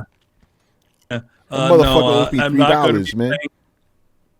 I'm not going to be paying. I'm not going to be playing any sort of additional, things. It's just whatever sort of comes along and whatever my job allows. I mean, my job just takes up most of my time, so it's whatever that is. So that's it. There you go, man. No greater plans. Maybe the one thing I could say is not not game related, but at least try to get to at least try to be able to enjoy my birthday and actually go travel on my birthday. Well, if they let you, if they even let me. That's what I'm saying. If they fucking let you, you were supposed to do that this year, but I wanted to go for my 40th birthday. Wanted to do something nice, and what am I doing? I'm cleaning my mom's apartment after she had passed away. That's what I was doing. Fuck this year. Yeah, fuck 2020. Thank you, China. Anyway, Chris, man, what you got? Oh no, I'm not making any resolutions. No, because I always say the same thing. It's like, I should go through my backlog and. Oh no, that's. What's a backlog? That's a lost cause. I gave that up years ago. I'm like, fuck that shit. All right, actually, you know what? Let me rephrase the question. Is there anyone here who's actually going to make a New Year's resolution for gaming? Nope. Nah, not me. All right, there you go then. Brett? Hell no. No, okay, so there you go. No, if you say something you want out loud, then it's clearly not going to happen. It's the rules of the universe hates you. This is true. I'm playing a backlog game. Days Gone. That was a backlog, and I just had that itch. I was like, you know what? I want to play a zombie Last of Us game, but not Last of Us. Where's that that wannabe Walking Dead game? Oh yeah, that's right. There we go. Days Gone. Let's play that. Wannabe Walking Dead game. Yeah, Daryl gave me a damn You can crossbow and a you can play motorcycle. not Come on. Daryl. I said, Daryl. Play not Daryl. yeah, exactly. This is it. This is like the Walmart brand of Walking Dead. I'm like, here we go. We get the right. So we got this dude, and he's got a crossbow, and he's got the motorcycle, and you get to roam around and be a badass. But he's not Norman Reedus. He's in another video game. Exactly. He's not Norman Reedus, but he acts a lot like Norman Reedus, and he's also a biker. Oh man. All right, so that's gonna do it for us, people. So does anybody need to plug anything? Yes. What you got, Carlos, man? My favorite FPS game of this generation is Fallout 4. Oh shit. Fallout, interesting. Dun, dun, I wouldn't dun. call that a FPS, but sure. I mean, how else are you supposed to shoot? Yeah, that's Hey, you can shoot in third person, but you know. Can you? Yeah, you Actually, can. you can. It's an Yeah. option. It's an option. Yeah, but You it know, actually looks like hey, booty. man, Uncharted did it for a while. A bunch of Gears of War did it for a long time too. Oh no, I'm just saying that the mechanics aren't as tight in Fallout, and that's kind of the beauty of Fallout is you get to run around in third person, then switch to first person and do shooting or picking up or whatever. Yes, for Fallout, it is notoriously horrible at third person shooting. I know that for sure. Or you just do what I do. I just use the VATS exclusively. I don't free aim in those. Yeah, you games. just make it a turn-based RPG. You like to play it as a turn-based. Yep. I do VATS. I don't do free shooting at all. So yeah, go ahead, man. as far as plugs, yes, we got Wonder Woman, Agent of Peace that just recently dropped on Wednesday, which is a fully digital version of the game for not the game but the comic for 99 cents. So you can get that on Comixology or DC. Got Excellence coming, working on it right now, and you can also pick up 9, which is out in the field. Let's see, what was today's date? It is the 13th, right? The 14th? 14. 14. Okay, 14. you got a few more days to be able to pick up Swin Sanity for free on Games with Gold. That's the game I did the artwork and key art for. So if you pick up the game, you can see my stuff. It's a fully multiplayer sort of game. You can play it on anything, and you can go cross play with anything else. And I think that's it for now until next year, which I got some fun stuff coming. So I'm gonna stay tuned for that. Also, with time given, if I'm able to get all of my work done for this week, we may see a return of the final throwdown draws of the year. I will continue to where I left off, where I was drawing Raziel and all that stuff, but I'll let you know in advance if that's coming along. I just have a lot of things going on at once, and but yeah, hopefully with it given, I will have some time to do a little throwdown drawing for you. There you go. Adam, you got anything? Nothing too much. I mean, I just posted it should go up by tomorrow morning. The Need for Speed Hot Pursuit remastered, but for the Switch. I saw a lot of console ones, the big boys, and I guess it's all right. But those type of games are fun to play on the go. Those classic games. That's why I had a lot of fun with Burnout Paradise, and it's the same team, which is the same group that worked on part of Creations. It's that those guys that left. A lot of them created this other studio, and so they're the ones doing all these great ports, and that's why they have that feel. So I figured, let's show it some love. So that's going to be posted tomorrow. But besides that, that's it. We're pretty much done. We're ready for next year. Cyberpunk was the big one, and it was a big letdown. So, oh shit! All right, man, it's going to do it for us, people. So make sure you follow us on Twitch and the Twitters. Subscribe to us on YouTube and join our Discord. You can follow us on any podcast app by searching for Throwdown Show, and give us a throwdownshow.com to listen to past episodes. Links are located in the description below. Once again, our show is Tony Polanco. And tonight I was joined by Emilio Lopez. See you later, guys. Chris Seeley. Hey, take care, everyone. Carlos Romero. Peace out. Brett Murdoch. Deuces. Adam Vale. Reminder, Monday is usually the cutoff for a lot of these outlets to get your shit before Christmas. So if you're going to order it, do it tomorrow. And You're not Brian the boss of me. Yeah, and Brian Majoma. I'm still enjoying the Cyberpunks. There you go, man. All right, people. Not Later. See ya. Peace in the Middle East.